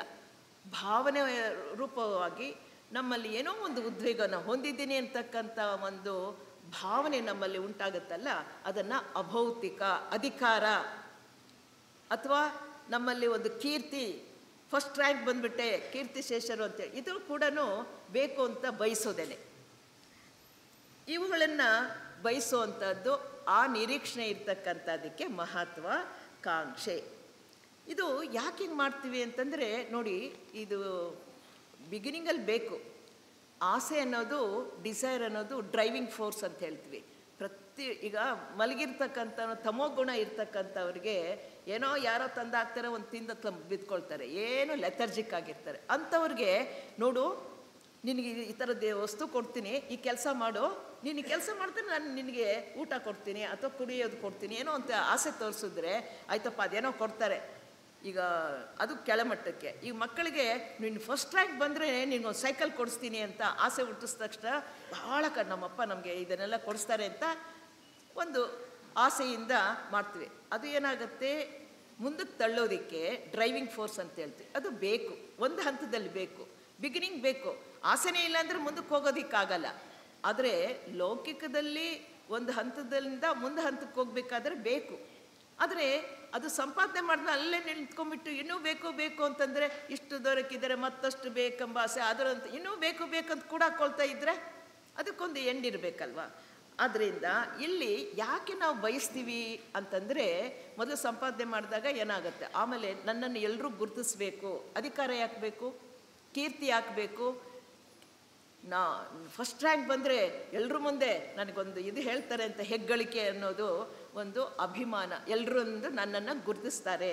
ಇದು ಓದುವವ್ರಿಗಾದರೆ ಈ ನಮ್ಮ ಅಧ್ಯಾತ್ಮದಲ್ಲಿ ಮುಂದುವರಿಯೋರಿಗೂ ಕೂಡ ನಾವು ಒಳ್ಳೆಯ ಭಾಷಣ ಮಾಡಿ ಹೆಚ್ಚು ಜನ ಸೇರಿದ್ರೆ, ಯಾರೋ ಒಬ್ರು ಹೇಳ್ತಾ ಇದ್ರು, ಲಾಡ್ಜ್ಗೆ ನಾವು ಕರೆದ್ರು ಹೋದರೆ 3 ಜನ ಇದ್ದಾರೆ ಅಂತ ಅವ್ರು ಅಂದ್ಕೊಳ್ತಿದ್ರು. ಅಂದರೆ 3 ಜನಕ್ಕೆ ಹೇಳ್ತೀವೋ ಜ್ಞಾನ ಪ್ರಸಾರಕ್ಕೆ ಹೋಗ್ತಾ ಇದ್ದೀವೋ, ಇಷ್ಟು ಜನ ಬಂದರೆ ನಾನು ಬರ್ತೀನಿ ಅಂತಂದ್ರೆ ಏನಾಯಿತು, ನನ್ನ ವಿಚಾರ ಎಲ್ರೂ ರೆಕಗ್ನೈಸ್ ಆಗುತ್ತೆ ಅನ್ನೋದು ಬರುತ್ತೆ. ಅಂದರೆ ನನ್ನನ್ನು ಬೇರೆಯವರು ಗುರುತಿಸಬೇಕು, ಹೊಗಳಬೇಕು, ನನಗೆ ಸ್ಥಾನಮಾನ ಕೊಡಬೇಕು ಅಂತ, ನಾನು ಗೆದ್ದಿದ್ದೀನಿ, ನಾನು ಹೆಚ್ಚು ಪ್ರಚಾರವಾಗ್ತಿದ್ದೀನಿ ಅಂತಕ್ಕಂಥದ್ದು ಈ ಮಹತ್ವಾಕಾಂಕ್ಷೆಯಲ್ಲಿ ಇರುತ್ತೆ. ಅಂದರೆ ಏನಾಯಿತು, ಇಲ್ಲಿ ಇದೆಲ್ಲ ಹೇಳ್ತಕ್ಕಂಥದ್ದು ನಾನು, ಅಲ್ಲೇ ತಾನೇ ನಾನು ಅನ್ನೋದನ್ನು ನಮ್ಮನ್ನು ಅಲ್ಲೇ ಆಗ್ತಾ ಇರುತ್ತೆ. ಎಲ್ಲಿ ನಾನು ಅನ್ನೋದು ಇರುತ್ತೋ ಅಲ್ಲಿ ಏನು ಬರುತ್ತೆ, ನಾನು ಅಂದರೆ ಈಗೋ ಬರುತ್ತೆ, ಸ್ವಾರ್ಥ ಬರುತ್ತೆ. ಅದರಿಂದ ನಾವು ನಾನು ಅನ್ನೋ ಉದ್ದೇಶ ಹೇಳಿದ್ರು ಅವರು ಭಾಷಣದಲ್ಲಿ. ಏನು, ನಾವು ಯಾವ ಉದ್ದೇಶದಿಂದ ಈ ಸಾಧನೆ ಮಾಡ್ತಾ ಇದ್ವಿ, ನಾನು ದೊಡ್ಡವನ ಅನ್ಸ್ಕೋಬೇಕು, ಎಲ್ಲರೂ ನನ್ನನ್ನು ಗುರುತಿಸ್ಬೇಕು, ಎಲ್ಲರೂ ನನ್ನನ್ನು ಹೊಗಳಬೇಕು, ನಾನು ಆ ಸ್ಥಾನದಲ್ಲಿದ್ದರೆ ನನಗೊಂದು ಇದು ಅಂತಸ್ತು ಬರುತ್ತೆ ಅನ್ನೋ ಉದ್ದೇಶ ಇಟ್ಕೊಂಡ್ರೆ, ಅದರಿಂದ ಸಿಗಲಿಲ್ಲ ಅಂದರೆ ಏನಾಗುತ್ತೆ, ನಿರಾಶೆ. ಯಾವುದೇ ತಗೊಳ್ಳಿ ಹೇಳ್ತಾರೆ, ನೀವು ಯಾವ ವಿಧವಾದ ಮಹತ್ವಾಕಾಂಕ್ಷೆ, ದೇಹಕ್ಕೆ ಸಂಬಂಧಪಟ್ಟಿರ್ಬೋದು ಅಥವಾ ಆತ್ಮನಿಗೆ ಸಂಬಂಧಪಟ್ಟಿರ್ಬೋದು, ಅಂದರೆ ಅಧ್ಯಾತ್ಮದಲ್ಲಿ ಬಯಕೆ ಇರ್ಬೋದು, ಯಾವುದಾದ್ರೂ ಕೊನೆಗೆ ಬರೋದು ಏನೋ ನಿರಾಶೆ. ಅಂದ್ಕೊಂಡಿದ್ದು ಸಿಗಲಿಲ್ಲ ಅಂದರೆ ಏನಾಗುತ್ತೆ, ನಿರಾಶೆ ಆಗುತ್ತೆ. ಯಾಕೆ ಅಂದ್ಕೊಂಡಿದ್ದು ನಾನು ಅನ್ನೋದ್ರಿಂದ, ಸ್ವಾರ್ಥದಿಂದ, ಉದ್ದೇಶ ಸ್ವಾರ್ಥ ಇರೋದ್ರಿಂದ ಏನಾಯಿತು, ಅವರಿಗೆ ಕೊನೆಯಲ್ಲಿ ಅದು ದೊರಕಲಿಲ್ಲ ಅಂತಂದರೆ ನಿರಾಶೆ ಉಂಟಾಗತ್ತೆ. ನಿರಾಶೆ ಆದಾಗ ಏನಾಗುತ್ತೆ, ಅದರಿಂದ ದ್ವೇಷ, ಈರ್ಷೆ, ಅಸೂಯೆ, ಘರ್ಷಣೆ ಅದು ಪ್ರಪಂಚದಲ್ಲಿ ನಡೀತಾ ಇದೆಯಲ್ಲ. ನನ್ನ ದೇಶ ಎಲ್ಲಕ್ಕಿಂತ ಶ್ರೇಷ್ಠವಾದ ದೇಶ ಆಗಬೇಕು ಅಂತ ಈಗ ಒಂದರ ಮೇಲೆ ಇನ್ನೊಂದರ ಮೇಲೆ ಯುದ್ಧ ನಡೀತಿರೋದು ಯಾವುದರಿಂದ, ನಾವು ಲೌಕಿಕದಲ್ಲಿ ನೋಡಿದ್ರೆ ನಾನು ದೊಡ್ಡವನು ಅನ್ಸ್ಕೋಬೇಕು, ಚೈನಾ ನಾನು ದೊಡ್ಡವನಾಗಬೇಕು ಅಂತ ಈ ಕರೋನಾ ಬರೋಂಗೆ ಅವ್ರು ಮಾಡಿದ್ರು. ಹಾಗೆ ಅಮೇರಿಕಾದವ್ರು ನಾನು ಪವರ್ಫುಲ್ ಅಂತ ಅಣ್ವಸ್ತ್ರಗಳನ್ನು ಅವರು ಸಂಪಾದನೆ ಮಾಡಿದ್ದಾರೆ. ಶಾಂತಿಯಿಂದ ಹೋಗ್ಬೇಕಂತ ಭಾರತದವರು ಅವರನ್ನು ಕಿಂಡಲ್ ಮಾಡ್ತಾ ಇರ್ತಾರೆ. ಹೀಗೆ ದೇಶ ದೇಶಕ್ಕೂ ನಾನು ದೊಡ್ಡವನಾಗಬೇಕು ಅಂತಕ್ಕಂಥ ಮಹತ್ವಾಕಾಂಕ್ಷೆ ಇರೋದ್ರಿಂದ ಪ್ರಪಂಚದಲ್ಲಿ ಅಶಾಂತಿ, ದುಃಖ, ನೋವು ಕಾರಣ ಆಗಿದೆ. ಅದರಿಂದ ಇದು ಲೌಕಿಕದಾಯಿತು. ಆಧ್ಯಾತ್ಮಿಕದಲ್ಲಿ ಕೂಡ ನಾವು ಇಟ್ಕೊಂಡ್ರೆ ಕೊನೆಗೆ ನಮ್ಗೆ ಬರೋದು ಯಾವುದೋ ನಿರಾಶೆ. ಈ ಒಂದು ದೊಡ್ಡ ಹೆಬ್ಬೆಯಿಕೆ ಇದ್ದರೆ, ಸಾಧಾರಣ ಕೆಲವರು ಬಹಳ ಈಗ ದೊಡ್ಡ ದೊಡ್ಡ ಎಕನಾಮಿಸ್ಟ್ ಇದ್ದಾರೆ, ದೊಡ್ಡ ಶ್ರೀಮಂತರು, ಅವ್ರು ಹೇಳ್ತಾ ಇದ್ರು ಪ್ರಪಂಚವನ್ನು ಆಳ್ತಿರೋದು ಒಂದು 5-6 ಜನ ದೊಡ್ಡ ದೊಡ್ಡ ಶ್ರೀಮಂತರು ಅಂತ. ಆ ಶ್ರೀಮಂತರು ಯಾಕೆಂದರೆ ಪ್ರಪಂಚದಲ್ಲಿ ಒಂದು ಕಂಟ್ರಿನೇ ಕಟ್ಬೋದು, ಅಷ್ಟು ದುಡ್ಡು ಅವ್ರ ಹತ್ರ ಇದ್ದರೆ ಬೇಕಾಷ್ಟು ಜನ ಇದ್ದಾರೆ. ಅವರ ಉದ್ದೇಶದಿಂದ ಜನರನ್ನು ಯುದ್ಧಗಳು ಮಾಡೋದಕ್ಕೆ, ಇನ್ನೊಂದು ಗುಂಪುಗಾರಿಕೆ ಮಾಡೋದು, ವಿಭಜನೆ ಮಾಡೋದಕ್ಕೆಲ್ಲ ಬರುತ್ತೆ. ಅವರು ಸಾಧನೆ ಮಾಡಿದ್ದಾರೆ. ಇನ್ನು ಸಣ್ಣ ಮಟ್ಟಕ್ಕೆ ಹೋದರೆ ಈ ಸಾಧಾರಣ ಮನುಷ್ಯ ಇನ್ನೊಬ್ಬರು ನೋಡಿ ಅವ್ರ ಮಗ ಚೆನ್ನಾಗಿ ಫಾರಿನ್ಗೆ ಹೋಗಿ ದುಡಿದು ಎಷ್ಟು ಸಂಪಾದನೆ ಮಾಡಿದ್ರು, ಆಮೇಲೆ ಇನ್ನೊಬ್ಬರು ಬಿಸ್ನೆಸ್ ಮಾಡಿ ಎಷ್ಟು ಮುಂದುವರೆದ್ರು.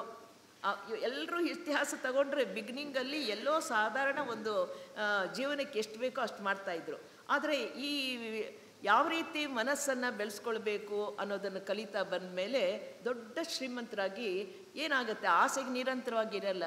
ಒಂದು ಸ್ವಲ್ಪ ಮನೆ ಬೇಕು, ಮನೆಗಳು ಬೇಕು, ಕಾರ್ ಬೇಕು, ಕಾರುಗಳು ಬೇಕು, ಇನ್ನು ಅನ್ನೋತಕ್ಕಂಥ ಮೆಟೀರಿಯಲಿಸ್ಟಿಕ್ಕು ಹೆಬ್ಬೈಕೆಯಿಂದ ಗಳಿಸ್ತಾರೆ.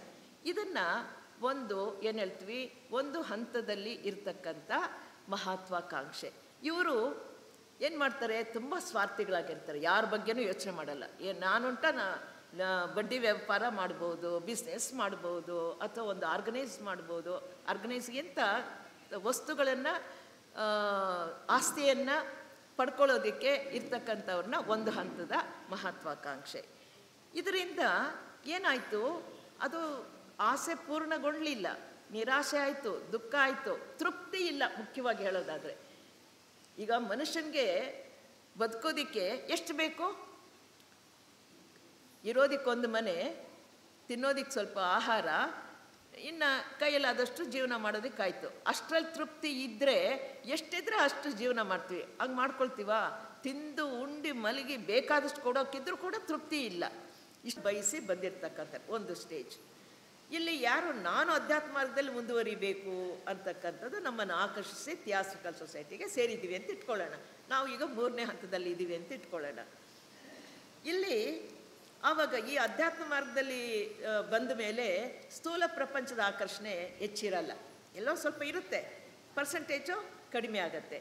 ಅಧಿಕಾರದ ವ್ಯಾಮೋಹ ಕೂಡ ಲೌಕಿಕದಲ್ಲಿ ನಮ್ಗೆ ಬೇಡಪ್ಪ, ಏನು ನೀವು ತುಂಬ ಕೇಪಬಲ್ ಇದ್ದೀರಾ, ನಮ್ಮೂರಿಗೆ ಒಂದು ಪಂಚಾಯತಿ ಎಲೆಕ್ಷನ್ ನಿಂತ್ಕೊಳ್ಳಿ, ಇಲ್ಲ ನಮ್ಮ ತಾಲೂಕು ಬೋರ್ಡ್ಗೆ ನಿಂತ್ಕೊಳ್ಳಿ ಅಂತ ಹೇಳಿದ್ರು ಕೂಡ ಬೇಡ, ರಾಜಕೀಯ ಬೇಡ, ಅದೆಲ್ಲ ಯಾಕೆ ತಲೆನೋವು, ಏನೋ ಒಂದು ನನ್ನ ಆತ್ಮನ ವಿಚಾರ ತಿಳ್ಕೊಳ್ಳೋಣ, ಇಂಥ ಪ್ರವಚನಗಳು ಹೋಗೋಣ ಅಂತ ಅಧ್ಯಾತ್ಮಕ್ಕೆ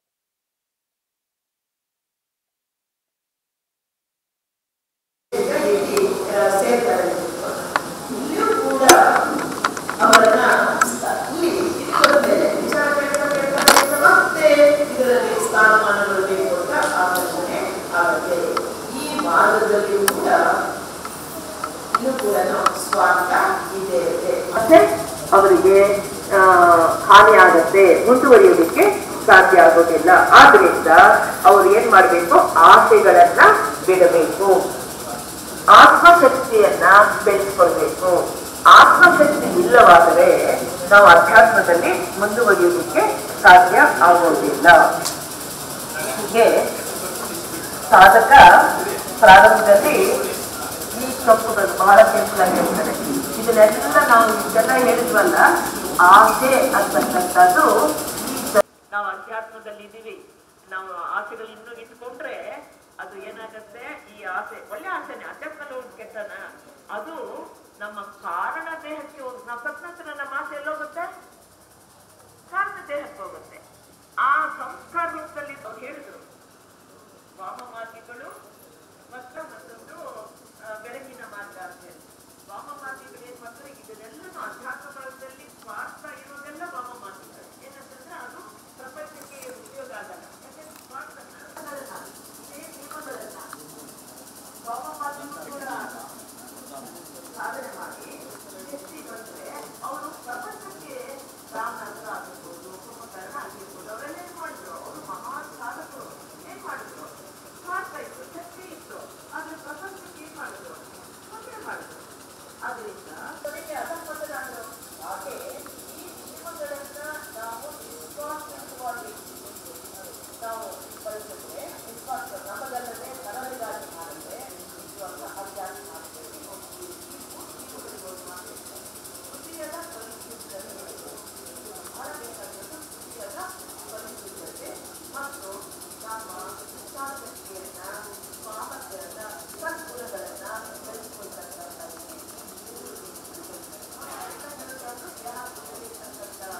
ಮಹತ್ವದ ಆಸೆ. ಸಾಧನೆ ಮಾಡಬೇಕು, ನಾನು ಹೆಜ್ಜೆ ಕೊಟ್ಟು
ಮಾಡ್ತೀನೋ ಅದೆಲ್ಲರೂ ಕೂಡ ಬೇರೆಯವರಿಗೆ ಉಪಯುಕ್ತವಾಗೋ ರೀತಿಯಲ್ಲಿ ಮಾಡಬೇಕು. ಒಂದು ವೇಳೆ ಅದೇ ಆಸೆಯನ್ನು ಇಟ್ಕೊಂಡು ಈ ಕೆಲಸವನ್ನು ಮಾಡಿದ್ರೆ ಆ ಸಂಸ್ಕಾರ, ಆ ಒಂದು ಅನುಭವ ಎಲ್ಲಿಗೋಗುತ್ತೆ? ನಾವು ಸತ್ತ ನಂತರ ನಾವು ಇನ್ನೊಂದು ಜನ್ಮ ತಗೊಳ್ಳೋಕ್ಕೆ ಕಾರಣ ಶರೀರ ಇರುತ್ತಲ್ಲ, ಅಲ್ಲಿಗೆ ಹೋಗಿ ಸೇರಿಕೊಳ್ಳುತ್ತೆ. ಮತ್ತೆ ಹುಟ್ಟಿದಾಗ ಇದೇ ಆಸೆಯಿಂದ ಮತ್ತೆ ಹುಡ್ತೀವಿ. ಅದು ಏನೋ ಅಧ್ಯಾತ್ಮದಲ್ಲೇ ಪ್ರಗತಿ ಆಗಬೇಕು, ದೊಡ್ಡವನಾಗಬೇಕು, ನಾನು ದೊಡ್ಡವನಾಗಬೇಕು ಅನ್ನೋದೇ ಬರುತ್ತೆ. ಇದು ಬಹಳ ಡೇಂಜರ್ ಅಂತಾರೆ. ಯಾಕೆಂದರೆ ಕಾರಣ ಶರೀರ ಹೋಗುವುದು ಬಹಳ ನಿಧಾನ. ಅನೇಕ ಜನ್ಮಗಳಾಗಿ ನಮ್ಮ ಅಜ್ಞಾನ ಹೋಗಿ ಜ್ಞಾನವನ್ನು ಎನ್ಲೈಟ್ಮೆಂಟ್ ಆದಾಗ ಮಾತ್ರ, ಮೊದಲನೇ ದೀಕ್ಷೆ ಆದಾಗಲೇ ನಮಗೆ ಕಾರಣ ಶರೀರ ಹೊಡೆದು ಹೊಸ ಕಾರಣ ಶರೀರ ಬರೋದು. ಆದ್ದರಿಂದ ಬಹಳ ಎಚ್ಚರಿಕೆ ಇರಲಿ. ನಾವು ಸ್ವಯಂ ಪರಿಶೀಲನೆ ಮಾಡಿಕೊಂಡಾಗ ನಮ್ಮ ಆಸೆಗಳು ನನಗಾಗಿದೆಯೋ ಇಡೀ ಜಗತ್ತಿಗೆ ಉಪಯೋಗ ರೀತಿ ಇದೆಯೋ ಅನ್ನೋದನ್ನು ನಾವು ವಿಮರ್ಶೆ ಮಾಡಿಕೊಂಡಾಗ ನಮ್ಮ ದೋಷಗಳನ್ನು, ನಮ್ಮ ಆಸೆಗಳನ್ನು, ಸ್ವಾರ್ಥಕ್ಕಾಗಿರ್ತಕ್ಕಂಥ ಅಭಿಲಾಷೆಗಳನ್ನು, ಮಹತ್ವಾಕಾಂಕ್ಷೆಗಳನ್ನು ತೊರೆದು ಇದರಲ್ಲಿ ಹೇಳ್ತಾರೆ ಹೇಗೆ ಮಾಡಬೇಕು. ನಾವು ಒಂದನೇ ಹಂತದಲ್ಲಿ ಅಧ್ಯಾತ್ಮ ಮಾಡಿದ್ರು ಕೂಡ ನಾವು ಏನೇ ಮಾಡಿದ್ರೂ ಕರ್ತವ್ಯಕ್ಕಾಗಿ ಕರ್ತವ್ಯ ಮಾಡು, ಕೆಲಸಕ್ಕಾಗಿ ಕೆಲಸ, ಯಾವ ನಿರೀಕ್ಷಣೆ ಇಲ್ಲದೆ, ಪ್ರತಿಫಲಾಪೇಕ್ಷೆ ಇಲ್ಲದೆ ಕೆಲಸವನ್ನು ಮಾಡಬೇಕು. ನಾವು ಮಾಡೋದೆಲ್ಲ ನೋಡಿ ಉದ್ದೇಶ. ನಾವು ಏನೋ ಮಾಡಿದ್ರು ಕೂಡ ನಾನು ಇಷ್ಟೆಲ್ಲ ಮಾಡಿದ್ರೆ ನನಗೆ ಹೆಸರು ಬರುತ್ತೆ, ನನ್ನನ್ನು ಹೊಗಳ್ತಾರೆ, ಜನ ರೆಕಗ್ನೈಸ್ ಮಾಡ್ತಾರೆ. ಅಧ್ಯಾತ್ಮದಲ್ಲಿ ನಾನು ಹೇಳ್ತಾ ಇರೋದು, ಲೌಕಿಕದ್ದು ಬೇರೆ ಆಯಿತು. ಅಧ್ಯಾತ್ಮದಲ್ಲೂ ಕೂಡ ಆ ಒಂದು ಈಗೋ ಬಂತು ಅಂತಂದರೆ ಅಧ್ಯಾತ್ಮ ಮಾರ್ಗದ ಪ್ರತಿಫಲಾಪೇಕ್ಷೆಯಿಂದ, ನಿರೀಕ್ಷೆಯಿಂದ ಮಾಡಿದ್ರೆ ಕೊನೆಗೆ ಅವ್ರಿಗೆ ಬರ್ತಕ್ಕಂಥದ್ದು ದುಃಖ, ನಿರಾಶೆನೇ. ಅದರಿಂದ ಆಧ್ಯಾತ್ಮಿಕ ಬೆಳವಣಿಗೆ ಆಗಲಿಕ್ಕೆ ಹೇಗೆ ಮಾಡಬೇಕು ಅವ್ರು ಏನು ಹೇಳ್ತಾರೆ, ಯಾವ ರೀತಿ ಮಾಡಬೇಕು ಅಂದರು, ಮಹತ್ವಾಕಾಂಕ್ಷೆಯನ್ನು ಕೊಲ್ಲು. ಯಾವ ಮಟ್ಟದಲ್ಲಾದರೂ ಆಗಲಿ, ದೈಹಿಕವಾಗಲಿ ಅಧ್ಯಾತ್ಮ ಮಟ್ಟದಲ್ಲಾದರೆ ಆ ಮಹತ್ವಾಕಾಂಕ್ಷೆನ ಕೊಲ್ಲು. ಆದರೆ ಮಹತ್ವಾಕಾಂಕ್ಷೆ ಉಳ್ಳವರಂತೆ ಕೆಲಸ ಮಾಡು, ಯಾವುದಕ್ಕೂ ಅಂಟ್ಕೋಬಾರ್ದು, ಆದರೂ ಕೆಲಸ ಮಾಡಬೇಕು. ಜನಕ ಮಹಾರಾಜ ಅವನು ಚಕ್ರವರ್ತಿ ಆಗಿದ್ದರೂ ಕೂಡ, ಎಲ್ಲವೂ ಇದ್ದರೂ ಕೂಡ ಎಲ್ಲರ ಮಧ್ಯೆ ಇದು ಯಾವುದಕ್ಕೂ ಅಂಟ್ಕೊಂಡಿರಲಿಲ್ಲ. ನಮಗೆ ಅಧಿಕಾರ ಬರಲಿ, ಅಥವಾ ಒಂದು ಪಾಂಡಿತ್ಯ ಬರಲಿ, ಅಥವಾ ಒಂದು ಸ್ಥಾನಮಾನ ಬರಲಿ, ಯಾವುದೇ ಒಂದು ಉನ್ನತ ಅಧ್ಯಾತ್ಮ ಬಂದರೂ ಕೂಡ ಅದಕ್ಕೆ ಯಾವುದಕ್ಕೂ ಅಂಟ್ಕೋಬಾರ್ದು.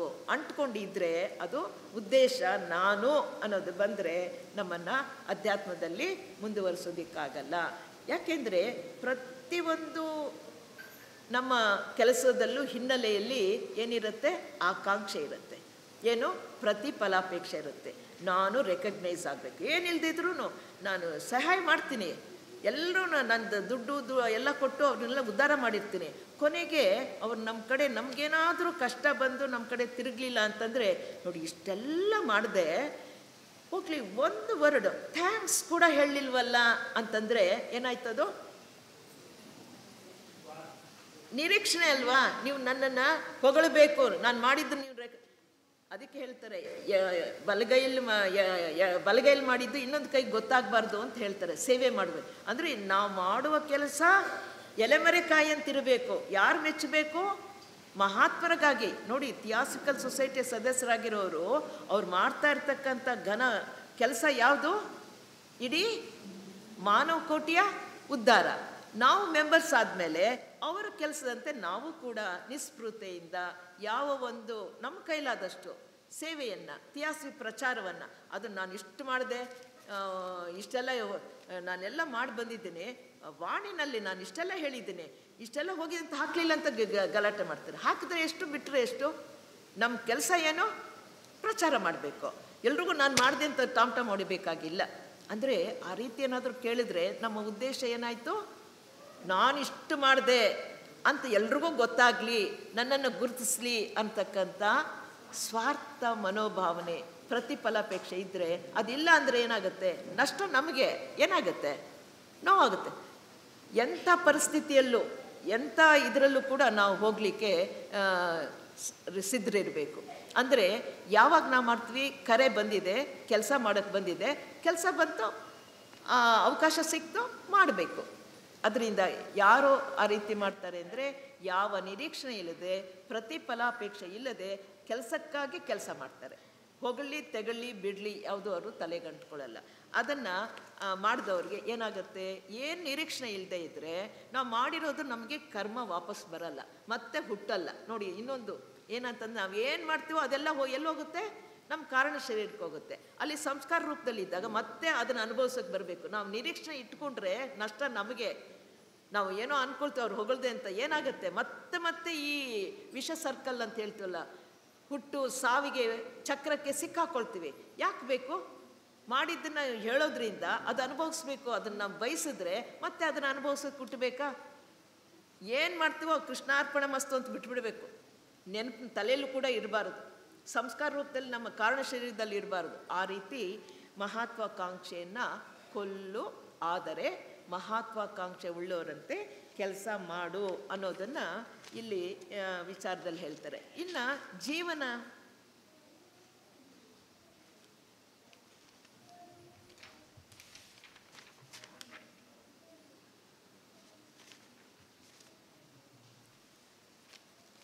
ಇನ್ನೊಂದು ಜೀವನ ಆಸೆಯನ್ನು ಕೊಲ್ಲು, ಜೀವಿಸಬೇಕೆಂಬ ಆಸೆಯನ್ನು ಕೊಲ್ಲು. ಸಾಧಾರಣ ಈ ಜೀವನ ಅಂತಂದರೆ ಇವೆರಡೂ ಒಂದೇ ಲೈನಲ್ಲಿ ಬರುತ್ತೆ. ಹಂತ ಹಂತವಾಗಿ ಭೌತಿಕ ಜೀವನ ಚೆನ್ನಾಗಿರಬೇಕು, ನಾವು ಒಂದು ಮಹತ್ವಾಕಾಂಕ್ಷೆ ಅಂತ ಯಾವ ರೀತಿ ಅಂದ್ಕೊಳ್ತೀವೋ ಅದೇ ರೀತಿ ಹಂತ ಹಂತವಾಗಿ ನಮ್ಮ ಜೀವನವನ್ನು ಇರಬೇಕು ಅಂತ ಬಯಸ್ತೀವಿ. ಸಾಧಾರಣ ಈ ಜೀವನ ಮೇಲಿನ ಆಸೆಯನ್ನು ಕೊಲ್ಲು, ಆದರೆ ಜೀವನದ ಮೇಲೆ ಆಸೆ ಇರುವವರು ಅದಕ್ಕೆ ಮನ್ನಣೆ ಕೊಡುವಂತೆ ನೀನು ಮನ್ನಣೆ ಕೊಡು ಅಂತಕ್ಕಂಥದ್ರಲ್ಲಿ ಕೂಡ ನಾವು ಯಾವಾಗಲೂ ಕೂಡ ಜೀವನ ಇರ್ತಕ್ಕಂಥದ್ದು ಪ್ರೀತಿಸಬೇಕು, ಆದರೆ ಅದರ ಆಸೆ ಪಡಬಾರದು. ನೀನು ಆಸೆ ಜೀವನ ಕೊಲ್ಲು ಅಂದ ತಕ್ಷಣ ನಾವು ನಮ್ಮ ಮೇಲೆ ಆಸೆಯನ್ನು ಬಿಡು ಅಂದ ತಕ್ಷಣ ನಮಗೆ ಬಹಳ ದುಃಖ ಆಗತ್ತೆ ಅಲ್ವಾ? ಯಾಕೆ ನಾವು ಈ ಜಗತ್ತನ್ನು ಈ ಜೀವನವನ್ನು ನಡೆಸಬೇಕು ಅಂತಂದರೆ ಈ ಬದುಕನ್ನು ಕೊಟ್ಟಿರೋದು ಭಗವಂತ. ಇದು ಜೀವನವು ದೈವಿಕವಾಗಿ ಬಂದಿರತಕ್ಕಂಥದ್ದು. ಈಗ ಈಶ್ವರನ ಕಾರ್ಯೋನ್ಮುಖವಾಗಿರ್ತಕ್ಕಂಥ ನಾವು ಮುಂದುವರಿಬೇಕು. ದೇವರ ಸಂಕಲ್ಪ ಏನು ಅಂತಂದರೆ ಈ ಜೀವ ಇಲ್ಲೇ ನಿಲ್ಲಬಾರ್ದು, ಅದು ಮುಂದೆ ಪ್ರಜ್ಞೆಯನ್ನು ವಿಕಾಸ ಮಾಡಿಕೊಳ್ಬೇಕು. ಯಾಕೆಂದರೆ ಈಶ್ವರನು ಈ ಜಗತ್ತನ್ನು ಯಾವ ದೃಷ್ಟಿಯಿಂದ ಮಾಡಿದ್ದಾನೆ? ಸಂಸರಣ ದೃಷ್ಟಿಯಿಂದ ಈಶ್ವರ ಸಂಕಲ್ಪ ನಡೀತಿದೆ. ಇದರಲ್ಲಿ ಸಣ್ಣದು ದೊಡ್ಡದು, ಚೆನ್ನಾಗಿದೆ ಚೆನ್ನಾಗಿಲ್ಲ ಅಂತಕ್ಕಂಥದ್ದು ಇಲ್ಲ. ಎಲ್ಲರೂ ಕೂಡ ಈ ಜೀವನದ ಹಾದಿಯಲ್ಲಿ ಒಬ್ಬರು ಮುಂದಿರ್ತಾರೆ, ಒಬ್ಬರು ಹಿಂದಿರ್ತಾರೆ. ಈ ಹಿಂದೆ ಮುಂದೆ ಅಂತಕ್ಕಂಥದ್ದು ನಮಗೆ ನೋಡುವ ಕಣ್ಣುಗಳಿಂದ ವ್ಯತ್ಯಾಸವಿದೆ ವಿನಃ ಹಿಂದೆ ಇದ್ದವರು ಮುಂದೆ ಒಂದಿನ ಬಂದೇ ಬರ್ತಾರೆ. ಇವತ್ತು ಯೋಗಿ ಆಗಿರೋನು ಹಿಂದೆ ಏನಾಗಿದ್ದ? ಒಬ್ಬ ಕಳ್ಳನಾಗಿರ್ಬೋದು.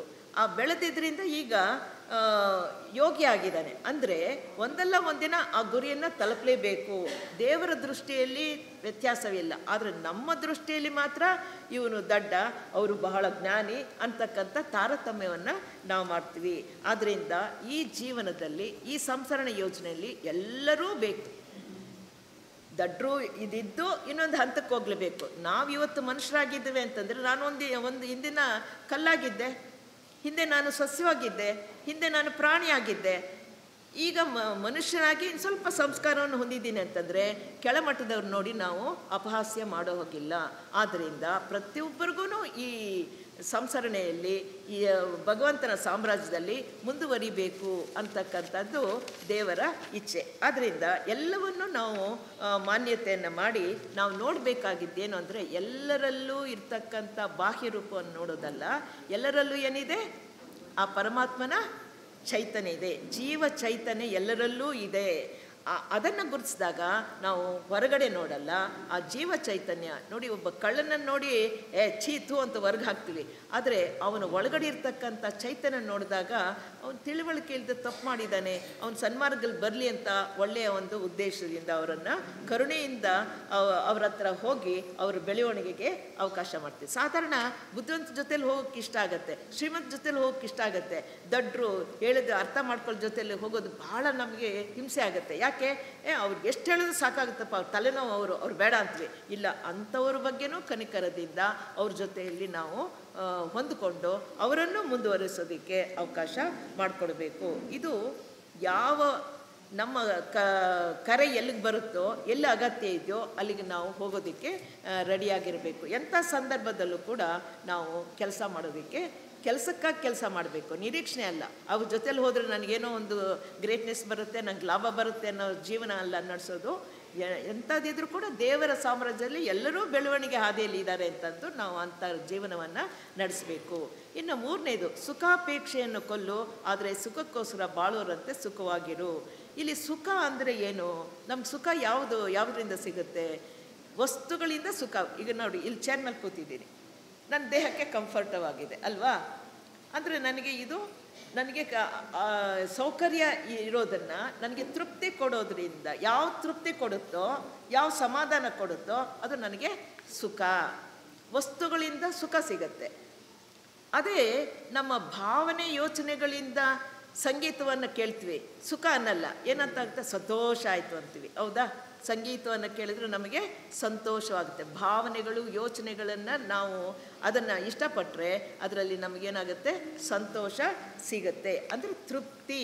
ಅದು ಇಲ್ಲದೆ ಇದ್ದರೆ ಯಾರು ಅಸುಖಿಗಳು ಅಂದರೆ ಅತೃಪ್ತರು. ಯಾಕೆ? ಎಲ್ಲ ಇದೆ, ಆಸ್ತಿ ಇದೆ, ಅಧಿಕಾರ ಇದೆ, ಮಕ್ಕಳಿದ್ದಾರೆ, ಎಲ್ಲ ಇದೆ, ಏನೋ ಒಂದು ಕೊರತೆ ಅವ್ರಿಗೆ, ಏನೋ ಡಿಸ್ಕಂಟೆಂಟ್, ಏನೋ ಅತೃಪ್ತಿ. ಅದಕ್ಕೆ ಎಲ್ಲರೂ ಸಿಡಿ ಅಂತ ಯಾರ ಜೊತೆಲಿ ಹೊಂದ್ಕೊಳ್ಳಲ್ಲ ಅಂತ ಹೇಳ್ತಾರಲ್ಲ, ಎಲ್ಲ ಇದ್ಕೊಂಡು ಏನು ಅಂದರೆ ಅದು ಬೇಕು, ಅಧಿಕಾರ ಬೇಕು, ನನಗೆ ಸಿಗಲಿಲ್ಲ, ನಾನು ದೊಡ್ಡವನು ಅನ್ಸ್ಕೋಬೇಕು, ಎಲ್ಲರೂ ಇಷ್ಟು ಜನನ ಆಳಬೇಕು ಅಂತಕ್ಕಂಥ ಮಹತ್ವಾಕಾಂಕ್ಷೆ, ಆ ರೀತಿಯ ಜೀವನ. ಅದರಿಂದ ಏನೋ ಸುಖ ಸಿಗುತ್ತೆ, ಅದರಿಂದ ಏನೋ ಸಂತೋಷ ಸಿಗುತ್ತೆ ಅಂತಕ್ಕಂಥ ಆಸೆ ಇಟ್ಕೊಂಡಿರೋರಿಗೆ ಕೊನೆಗೆ ದುಃಖನೇ ಅವರಿಗೆ ಲಭ್ಯವಾಗುತ್ತದೆ.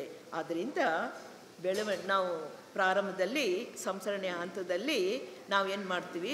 ನಮ್ಮ ಬುದ್ಧಿಯನ್ನು ಉಪಯೋಗಿಸ್ಕೊಂಡು, ಮೆದುಳನ್ನು ಉಪಯೋಗಿಸ್ಕೊಂಡು ನಮ್ಮ ಶಕ್ತಿಗಳನ್ನು, ಸಾಮರ್ಥ್ಯವನ್ನು ಬೆಳೆಸ್ಕೊಳ್ತೀವಿ. ಮೊದಲು ಸಾಮರ್ಥ್ಯ ಬೇಕು. ಅಂದರೆ ಏನೂ ಕೆಲಸ ಮಾಡದೇ ಇರೋನು ಕೆಲಸ ಮಾಡಬೇಕಾದ್ರೆ ಒಂದು ಆಸೆ ಬೇಕು. ಎದ್ದು ಓಡಾಡೋಕ್ಕಾದ್ರೂ ಶಕ್ತಿ ಬೇಕಲ್ವಾ? ಅಲ್ಲಿ ಹೋಗಿದೆ ತೊಗೊಂಡು ಬರೋಕ್ಕಾದ್ರೂ ಶಕ್ತಿ ಬೇಕಲ್ವ? ಆಸೆ ಇರಬೇಕಲ್ವ? ಅದು ತಿನ್ನಬೇಕು, ಇಲ್ಲ ಅಯೋಧ್ಯೆನ ಇದು ಮಾಡಿದ್ದಾರೆ ಅಲ್ಲಿ ಹೋಗಬೇಕು ಅಂತ ಆಸೆ ಇದ್ರೇ ನಾವು ಕಷ್ಟಪಟ್ಕೊಂಡು ಏನೋ ಮಾಡ್ಕೊಂಡು ಹೋಗ್ತೀವಿ, ಬೇಕು. ಅದರಿಂದ ಏನಾಯಿತು? ಹೋಗ್ತಕ್ಕಂಥದ್ದು ನೋಡುವ ಒಂದು ಸಾಮರ್ಥ್ಯವನ್ನು ಬೆಳೆಸ್ಕೊಳ್ತೀವಿ. ಇದನ್ನು ಪ್ರಾರಂಭದಲ್ಲಿ ದೈಹಿಕ ಮತ್ತು ಮಾನಸಿಕ ಶಕ್ತಿಗಳನ್ನು ಬೆಳೆಸ್ಕೊಳ್ಳೋದಕ್ಕೆ ಸಾಮರ್ಥ್ಯ ಬರುತ್ತೆ. ಆಸೆ ಅದು ಬೇಕಾಗತ್ತೆ. ಅದರಿಂದ ಸುಖ ಸಿಗುತ್ತೆ, ಸಂತೋಷ ಸಿಗುತ್ತೆ. ಯಾಕೆ ಈ ತೀರ್ಥಯಾತ್ರೆಗಳಿಗೆ ಹೋಗ್ತೀವಿ? ಅಷ್ಟೆಲ್ಲ ನೋಡ್ತೀವಲ್ಲ ಅಂತಂದರೆ ಹೋಗೋ ವಿಶಾಲವಾಗಿ ಜಗತ್ತನ್ನು ನೋಡೋ ಒಂದು ಸಾಮರ್ಥ್ಯ ಬರುತ್ತೆ, ಜ್ಞಾನ ಬೆಳೆಯುತ್ತೆ, ಇದೆಲ್ಲ. ಆದರೂ ಕೂಡ ಇದು ಸುಖ ಅನ್ನೋದರಿಂದ ಅದು ನಮ್ಮನ್ನು ನಿಜವಾದಂಥ ದುಃಖಕ್ಕೆ ಕಾರಣವಾಗತ್ತೆ. ಹೀಗೆ ಸುಖಾಪೇಕ್ಷೆಯು ಜೀವನದ ನಮಗೆ ಸುಖ ಅಂತಕ್ಕಂಥದ್ದು ಚಾಲಕ ಶಕ್ತಿ ಅಂತ ಹೇಳಿದ್ವಿ. ಆ ಸುಖ ಬೇಕು ಅಂದಾಗ ಆಸೆ ಇದ್ದರೆ, ಸುಖ ಬೇಕು ಅಂತ ಆಸೆ ಪಟ್ಟರೆ ನಾವು ಕೆಲಸವನ್ನು ಮಾಡ್ತೀವಿ. ಇದರಿಂದ ಕೆಲಸ ಮಾಡೋದ್ರಿಂದ ಏನಾಗುತ್ತೆ? ನಮ್ಮಲ್ಲಿ ದೈಹಿಕ ಮಾನಸಿಕ ಸಾಮರ್ಥ್ಯಗಳನ್ನು, ಶಕ್ತಿಗಳನ್ನು ಪಡ್ಕೊಳ್ತೀವಿ. ಇದು ಹೆಚ್ಚು ದೀರ್ಘಕಾಲ ಇದ್ದರೆ ಅದು ಕೂಡ ನಿಸ್ಸಾರವಾಗಿಬಿಡುತ್ತೆ. ಯಾಕೆ ಅಂದರೆ ಇವೆಲ್ಲ ಕೂಡ, ಈ ಸುಖ ಎಷ್ಟು ದಿನ ಇರುತ್ತೆ? ಯಾಕೆ ನಾವು ಇದನ್ನು ಕೇಳ್ತೀವಿ ಅಂತಂದರೆ, ನೋಡಿ, ಯಾಕೆ ಈ ಮನೆ ಬೇಕು, ಅಧಿಕಾರ ಬೇಕು, ಹೆಸರು ಬೇಕು ಅಂತ ನಮ್ಮಲ್ಲಿ ನಿಜವಾಗ್ಲಿರೋದು ಯಾರು ಗೊತ್ತಾ? ಆತ್ಮನನ್ನು ಏನಂತ ಕರಿತೀವಿ? ಪರಮಾತ್ಮನನ್ನು, ಪ್ರೇಮ ಸ್ವರೂಪನಾದ ಭಗವಂತನೇ, ಸರ್ವಶಕ್ತ, ಸರ್ವವ್ಯಾಪಿ, ಸರ್ವಂತರ್ಯಾಮಿ. ಅವನ ಅಂಶ ನನ್ನಲ್ಲಿದ್ದರೆ, ಯಾರು? ಸರ್ವಶಕ್ತನ ಅಂಶ ನನ್ನಲ್ಲಿ ಪ್ರಜ್ಞಾಂಶ ಇದ್ದರೆ ನನಗೂ ಆ ಶಕ್ತಿ, ಸರ್ವಶಕ್ತಿ ಇಲ್ವಾ?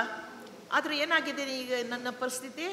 ಈ ಲೋಕಗಳಲ್ಲಿ ಇಳಿದು ಆ ಪ್ರಕೃತಿಯ ಆವರಣ ಹಾಕ್ಕೊಂಡು ನಾನು ಅಜ್ಞಾನದಲ್ಲಿ, ನಾನು ದೇಹ, ನಾನು ಮನಸ್ಸು, ನಾನು ಆಸೆ ಅನ್ನೋದ್ರ ಸಿಕ್ಕಾಕೊಂಡು, ಅದನ್ನೇ ಅವಿದ್ಯೆ, ಅಸ್ಮಿತ.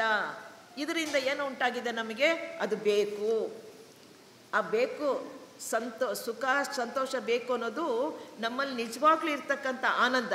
ಅದನ್ನು ವ್ಯಕ್ತಪಡಿಸೋದಕ್ಕೆ ಈ ತೆರೆಗಳ ಅಡ್ಡ ಇದೆಯಲ್ಲ, ಆ ತೆರೆಗಳ ಮುಖಾಂತರ ನಾನು ಪಡ್ಕೊಳ್ಳೋದು ಆನಂದ ಅಲ್ಲ. ತೆರೆ ಅಂತಂದರೆ ದೇಹಗಳ ಮುಖಾಂತರ, ದೇಹದ ಮುಖಾಂತರ ಇದ್ರ ಮೇಲೆ ಕೂತಿದ್ರೆ, ಅಥವಾ ನಾನು ಒಳ್ಳೆಯ ವಜ್ರ ವೈಡೂರ್ಯದ ಒಡವೆಗಳು ಹಾಕ್ಕೊಂಡ್ರೆ, ರೇಷ್ಮೆ ಸೀರೆ ಉಟ್ಕೊಂಡ್ರೆ, ಅಥವಾ ನಾನು ಒಂದು ಕಾರ್ನಲ್ಲಿ, ಅದು ಸ್ಪೆಷಲ್ ಕಾರುಗಳು ಕೆಲವರು ಹೇಳ್ತಾರೆ, ಅದೆಷ್ಟೋ ಲಕ್ಷಗಳು ಎಷ್ಟೋ ಹೇಳ್ತಾರಲ್ಲ, ಆ ಕಾರಲ್ಲಿ ಹೋಗೋದು ಒಂದೇ, ಕಾಲಲ್ಲಿ ಹೋದ್ರೂ ಆಯಿತು, ಗಾಡೀಲಿ ಹೋದ್ರೂ ಆಯಿತು. ಆದರೆ ಕಂಪೇರ್ ಮಾಡ್ಕೊಳ್ತಿಲ್ಲ. ಅವ್ರಿಗಿಂತ ನನ್ನ ಕಾರ್ ದೊಡ್ಡದು ಅಂತ ಅನ್ನೋದು ನಮಗೆ ಆ ಎಲ್ರಿಗಿಂತ ನಾನು ಶ್ರೇಷ್ಠ, ನೋಡ್ರಿ ಎಂಥ ಕಾರಲ್ಲಿ ಹೋಗ್ತಾ ಇದ್ದಾರೆ, ಎಷ್ಟು ದೊಡ್ಡ ಬಂಗ್ಲೆ ಕಟ್ಟಿದ್ದಾರೆ. ಆ ಸಂಪತ್ತಿನಿಂದ ನಾವು ಉಬ್ಬುತ್ತೀವಿ. ಅದು ನಮಗೆ ಸುಖ ಕೊಡುತ್ತೆ ಅಲ್ವಾ? ವಸ್ತುಗಳಿಂದ ನಮಗೇನು ಕೊಡುತ್ತೆ? ಆ್ಯಕ್ಚುಲಿ ವಸ್ತುಗಳಿಂದ ಸುಖ ಬರಲ್ಲ.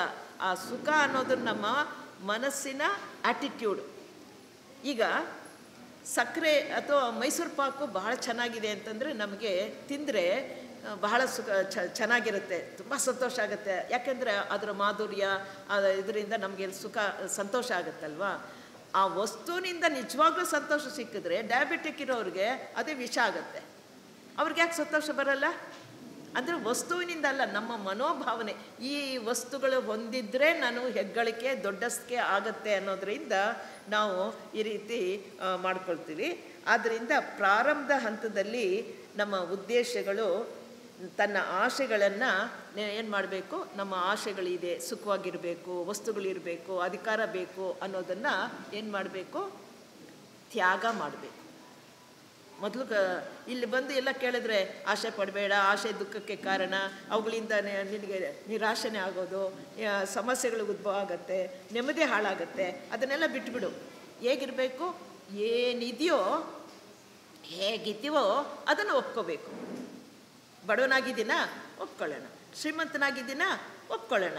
ಶ್ರೀಮಂತ ಅಂತ ಹಮ್ಮು ಬಿಮ್ಮು ಅಂತ ಹಿಗ್ಗೋ ಹಂಗಿಲ್ಲ. ಭಗವದ್ಗೀತೆಯಲ್ಲಿ ಹೇಳ್ತಾರಲ್ಲ, ಎಲ್ಲವನ್ನು ಯಾವ ರೀತಿ ನೋಡಬೇಕು? ಸುಖ ಬರಲಿ, ದುಃಖ ಬರಲಿ, ಮಾನ ಅಪಮಾನಗಳಾಗಲಿ, ಎಲ್ಲವನ್ನು ಯಾವ ರೀತಿ ನೋಡಬೇಕು? ಸಮಾನವಾಗಿ ನೋಡಬೇಕು. ಯಾವುದಕ್ಕೂ ಅಂಟ್ಕೊಂಡಿಲ್ಲ. ರಾಗ ಭಾವನೆಗಳಿಗಿಂತ ಎಲ್ಲವನ್ನು ಮೀರಿರ್ತಕ್ಕಂಥದ್ದು, ಎರಡನ್ನು ಸಮಾನವಾಗಿ ನೋಡೋದ್ರಿಂದ ನಮಗೆ ನಿಜವಾಗ್ಲೂ ಕೂಡ ನಮ್ಮೊಳಗಡೆ ಇರ್ತಕ್ಕಂಥ ಆನಂದ, ನಮ್ಮಲ್ಲಿ ಇರ್ತಕ್ಕಂಥ ಆತ್ಮಾನಂದ ಇದೆ ನಮ್ಮಲ್ಲಿ. ಎಲ್ಲೂ ಹೊರಗಡೆ ಯಾವ ವಸ್ತು ಕೊಡಲ್ಲ. ನಿಜವಾದ ಆನಂದ, ನಿಜವಾಗ್ಲೂ ನೀವು ಅಧ್ಯಾತ್ಮ ಆನಂದ ಕೇಳಿದ್ರೆ ಅದು ವರ್ಣನೆ ಮಾಡೋಕ್ಕಾಗಲ್ಲ. ಅದು ಒಂದ್ಸಲಿ ಬಂದುಬಿಟ್ರೆ ಇವೆಲ್ಲ ನಿಸ್ಸಾರ ಆಗಿಬಿಡುತ್ತೆ. ಕಾರ್ನಲ್ಲಿ ಹೋಗೋದಾಗಲಿ, ಊಟ ಮಾಡೋದಾಗಲಿ, ಒಡವೆ ವಸ್ತ್ರ ಹಾಕ್ಕೊಳ್ಳೋದು, ಇವೆಲ್ಲ ಏನು ತುಚ್ಛ ಅನಿಸ್ಬಿಡುತ್ತೆ, ವೆರಿ ಕ್ಷುಲಕ ಅನಿಸ್ಬಿಡುತ್ತೆ. ಆದರೆ ನಿಜವಾದಂಥ ಧ್ಯಾನ ಮಾಡ್ತಾ ಅಲೌಕಿಕವಾದ ಆನಂದ ಉಂಟಾದಾಗ ಇವು ಯಾವುದು ಬೇಡ, ವೈರಾಗ್ಯ ಆಗ್ಬಿಡ್ತದೆ, ಯಾವುದಕ್ಕೂ ಆಸೆ ಪಡೋದೇ ಇಲ್ಲ. ಹೀಗೆ ಸುಖ ಅದರಿಂದ ಅದು ಬೇಕು ಅಂದರೂ ಕೂಡ ಸ್ವಾರ್ಥ ಆಗಿಬಿಡುತ್ತೆ. ಹೇಗೆ ಮಾಡಬೇಕು? ನನ್ನ ಪರಿಸ್ಥಿತಿ ಏನಿದೆ ಅದು ಒಪ್ಕೊಂಡು, ಅದರಲ್ಲಿ ಇದ್ದ ಹಾಗೇನು ಅದನ್ನು ಒಪ್ಕೊಂಡು ನಾವು ಜೀವನ ಮಾಡಿದ್ರೆ, ತನ್ನನ್ನು ಮರೆತು ಇತರರ ಸೇವೆಯಲ್ಲಿ ಮಾಡ್ತಾಯಿದ್ರೆ, ನಮ್ಗೆ ಏನೇ ಕಷ್ಟ ಇದ್ದರೂ, ನಮ್ಮ ಕಾಯಿಲೆ ಆಗಿರ್ಬೋದು, ಕಷ್ಟ ಸಮಸ್ಯೆಗಳಿರ್ಬೋದು, ಏನೋ ಒಂದು ಸೇವೆ ಮಾಡ್ತಾಯಿದ್ರೆ ನನ್ನ ಮನೆ ಮಠ ಎಲ್ಲ ಮರ್ತೋಗ್ಬಿಟ್ನಪ್ಪ, ಆನಂದವಾಗಿದ್ದೀನಿ ಅಂತ. ನೋಡಿ, ಯಾಕೆ ಅಂತಂದರೆ ಇಲ್ಲಿ ಮನಸ್ಸಿನ ಪರಿಸ್ಥಿತಿ ಹೇಗಿರುತ್ತೆ ಅಂತಂದರೆ ನಮ್ಮದೇ ಚಿಂತೆ ಮಾಡ್ತಾ ಇರ್ತೀವಿ. ಈ ಕಷ್ಟ ಬಂತು, ಕಾಯಿಲೆಯಿಂದ ನರಳ್ತಾ ಇದ್ದೀವಿ ಇದಂತ. ಅದು ಬಿಟ್ಬಿಡೋಣ, ಅದೇನು ಮಾಡೋಕ್ಕಾಗಲ್ಲ. ನಮ್ಮ ಕರ್ಮ ಏನೋ ಕರ್ಮ ರೀತಿ ಕಾಯಿಲೆ ಬಂದಿರ್ಬೋದು, ಬಡತನ ಬಂದಿರ್ಬೋದು, ಶ್ರೀಮಂತರಾಗಿರ್ಬೋದು, ಉದ್ಯೋಗದಲ್ಲಿರ್ಬೋದು, ನಿರುದ್ಯೋಗಿ ಆಗಿರ್ಬೋದು, ಅದು ಕರ್ಮ ಅದನ್ನು ಒಪ್ಕೊಳ್ಳೋಣ. ಅದರಲ್ಲಿ ನಾನು ಶ್ರೇಷ್ಠ ಅಂತ ಅಂದ್ಕೊಳ್ಳೋದು ಯಾಕೆ ಬೇಕು? ಅದರಿಂದ ಏನಾಯಿತು? ಸಮಾಜಕ್ಕೇನು ಕೂಡ ನಷ್ಟ. ಇನ್ನೊಬ್ಬರಿಂದ ನಾವು ದ್ವೇಷ ಕಟ್ಕೊಳ್ತೀವಿ. ಅವ್ರ ಜೊತೆಯಲ್ಲಿ ನನ್ನನ್ನು ಸರಿಯಾಗಿ ಮಾತಾಡಲಿಲ್ಲ ಅಂದರೆ ನನಗೆ ಈಗೋ ಹರ್ಟ್ ಆದಾಗ ಫೀಲ್ ಮಾಡ್ತೀವಿ, ಅವ್ರ ಮೇಲೆ ಜಗಳ ಮಾಡ್ತೀವಿ. ನಾನು ಸರಿಯಾಗಿ ಅವ್ರನ್ನ ಬಂದರೆ ನಾನು ಇಂಟರ್ನ್ಯಾಷನಲ್ ಪ್ರೆಸಿಡೆಂಟು ಅಥವಾ ಇಂಡಿಯನ್ ಸೆಕ್ಷನ್ ಪ್ರೆಸಿಡೆಂಟು ಅಥವಾ ಫೆಡ್ರೇಷನ್ ಸೆಕ್ರೆಟ್ರಿನೋ ಪ್ರೆಸಿಡೆಂಟು, ಏನಪ್ಪ ಅಲ್ಲಿ ಹೋದ್ರೆ ಒಬ್ಬರು ತಿರುಗಿ ನೋಡಲಿಲ್ಲ, ಅಲ್ಲಿ ಬಂದು ಬಸ್ ಹೇಳಿದ್ರು ಯಾರು ಕರ್ಕೊಂಬರಲಿಲ್ಲ ಅಂತಕ್ಕಂಥದ್ದು ಬಂದುಬಿಟ್ರೆ ಏನಾಯಿತು? ಸೇವೆ ಮಾಡೋಕ್ಕಾಗಲ್ಲ. ನಾವು ಸೇವೆ ಮಾಡಬೇಕಾದ್ರೆ ಈ ಆಸೆಗಳು ನಮಗೆ ಅಡ್ಡಿ ಮಾಡುತ್ತೆ. ನಿಜವಾಗ್ಲೂ ಅಧ್ಯಾತ್ಮ ಮಾರ್ಗದಲ್ಲಿ ಹೋಗಬೇಕಾದ್ರೆ ಹೇಗಿರಬೇಕು? ಹೇಗೆ ಮಾಡಬೇಕು? ಪ್ರತಿಫಲಾಪೇಕ್ಷೆ ಇಲ್ಲದೆ ನಿಸ್ವಾರ್ಥಯುತವಾಗಿ ಸರೆಂಡರ್ ಅಂತ ಹೇಳಿದ್ರು ಬೆಳಗ್ಗೆ. ನಮ್ಮ ಈಗ ಈಶ್ವರ ಸಂಕಲ್ಪಕ್ಕೆ, ಅವರ ಧ್ಯೇಯಕ್ಕೆ ನಾನು ಅರ್ಪಣೆ ಮಾಡಿಕೊಂಡ್ರೆ ನಾನು ಮಾಡಿರೋದು ನನಗೆ ಗೊತ್ತಾಗಬಾರ್ದು, ನಾನೇ ಮಾಡಿದೆ ಅಂತ ಬರಬಾರ್ದು. ಏನು ಮಾಡ್ತೀವಿ? ಕರ್ತವ್ಯಕ್ಕಾಗಿ ಮಾಡ್ಬೋದು. ಈ ರೀತಿ ಡಾಕ್ಟರ್ ಆನೆ ಬೆಸೆಂಟ್ರು ತಮ್ಮ ಮಕ್ಕಳಿಂದ ಗಂಡನಿಂದ ಬೇರೆ ಆದಾಗ ಅವ್ರು ಏನು ಮಾಡಿದ್ರು? ಗಂಡನಿಂದ ಬೇರೆ ಆಗ ಬಂದರು, ಅದು ಪರವಾಗಿಲ್ಲ. ಮಕ್ಕಳಿಂದ ಕಿತ್ಕೊಂಡಾಗ ಏನು ಮಾಡಿದ್ರು? ಪ್ರಪಂಚದಲ್ಲಿರೋ ಮಕ್ಕಳೆಲ್ಲ ನನ್ನ ಮಕ್ಕಳು ಅಂತ ಮಾಡ್ತಾ ಬಂದರು. ತಮ್ಮ ಕಷ್ಟ ಮರ್ತರು. ಎಷ್ಟು ಕಷ್ಟಪಟ್ಟರು ಅಂತಂದರೆ ಅವರು ಬಯೋಗ್ರಫಿ ಓದಿದ್ರೆ ಭಾಳ ನಮಗೇನೋ ಅವರು ಒಂದು ಆದರ್ಶ ಅನಿಸುತ್ತೆ. ಯಾವಾಗ ನಾವು ನಮ್ಮನ್ನು ಮರೆತು ಈ ಥರ ಸೇವೆಯನ್ನು ಮಾಡ್ತೀವೋ ನಿಜವಾಗ್ಲೂ ಎಷ್ಟು ಆನಂದ ಸಿಗುತ್ತೆ. ನಮ್ಗೆ ಗೊತ್ತಿಲ್ಲ, ನಿಜವಾಗ್ಲೂ ತ್ಯಾಗಕ್ಕೆ ನಮ್ಮನ್ನು ಮರೆತು ಬೇರೆಯವ್ರಿಗಾಗಿ ಮಾಡಿದಾಗ ಬರ್ತಕ್ಕಂಥ ಆನಂದ ಅಲೌಕಿಕವಾದ ಆನಂದ. ನನಗಾಗಿ ನಾನು ತಿನ್ಕೊಂಡು ನಾನಿದ್ರೆ ನನಗೆ ಸ್ವಲ್ಪ ಸಂತೋಷ ಆಗ್ಬೋದು, ಆದರೆ 10 ಜನಕ್ಕೆ ಇಷ್ಟು ಜನಕ್ಕೆ ಏರ್ಪಾಟ್ ಮಾಡಿದಾರಲ್ಲ, ಅವ್ರಿಗೆಷ್ಟು ಇಷ್ಟು ಜನ ತುಂಬ ಚೆನ್ನಾಗಿದೆ ಅಂದರೆ ಎಷ್ಟು ಸಂತೋಷ ಆಗುತ್ತಲ್ವ. ಆ ರೀತಿ ಮಹತ್ವಾಕಾಂಕ್ಷೆಯನ್ನು ಕೊಲ್ಲು, ಜೀವನದ ಮೇಲೆ ಆಸೆಯನ್ನು ಕೊಲ್ಲು, ಆದರೆ ಸುಖಾಪೇಕ್ಷೆಯನ್ನು ಕೊಲ್ಲು. ಅವು ಇರೋರ ಹಾಗೆ ನಾವು ಜೀವನವನ್ನು ಸಾಗಿಸಬೇಕು. ಆಗ ನಮ್ಮ ನಿಜವಾಗ್ಲೂ ಅಧ್ಯಾತ್ಮ ಪ್ರತದಲ್ಲಿ ಮುಖ್ಯವಾಗಿ ನಾವು ಮಾಡಬೇಕಾದ ಯಾವುದು, ದೇಹಾತ್ಮವನ್ನು ನಾವು ನಿಗ್ರಹಿಸೋದಕ್ಕೆ ಸಾಧ್ಯವಾಗುತ್ತೆ. ಇದು ಈ 3 ನಾವು ಯಾವುದನ್ನು ಬಿಡಬೇಕು ಅನ್ನೋದು ನಮಗೆ ಸ್ವಲ್ಪ ಕಾಲಾವಕಾಶ ಕಡಿಮೆ ಇರೋದ್ರಿಂದ ಯಾವುದನ್ನು ಬಿಡಬೇಕು ಹಂತ ಹಂತವಾಗಿ ನಾವು ಕಲಿಬೇಕಾದ್ದೇನು ಅಂತಂದರೆ, ಏನು ಬರುತ್ತೋ ಅದನ್ನು ನಮಗೆ ಕೆಲಸ ಅಂತಂದರು ಕೆಲಸಕ್ಕಾಗಿ ಕೆಲಸ ಮಾಡಬೇಕು. ಕರ್ತವ್ಯ ದೃಷ್ಟಿಯಿಂದ ಕರ್ತವ್ಯ ಮಾಡಬೇಕು. ಯಾವ ಫಲಾಪೇಕ್ಷೆ ಇಲ್ಲದೆ ನಿಸ್ವಾರ್ಥಯುತವಾಗಿ ನಾವು ಕೆಲಸ ಮಾಡಿದ್ರೆ ಖಂಡಿತವಾಗ್ಲೂ ಈ ಮಾರ್ಗದ ಹೇಳ್ತಾರಲ್ಲ ಅಧ್ಯಾತ್ಮ ಮಾರ್ಗದಲ್ಲಿ ಹೋಗೋದಕ್ಕೆ ನಮ್ಮ ಒಳಗಡೆಯಿಂದ ಮುಂದುವರಿಯೋದಕ್ಕೆ ಬೆಳಕು ನಮ್ಮಲ್ಲೇ ಬರುತ್ತೆ. ನಾವು ಮುಂದಕ್ಕೆ ಸಾಗಲಿಕ್ಕೆ ಸಾಧ್ಯವಾಗತ್ತೆ.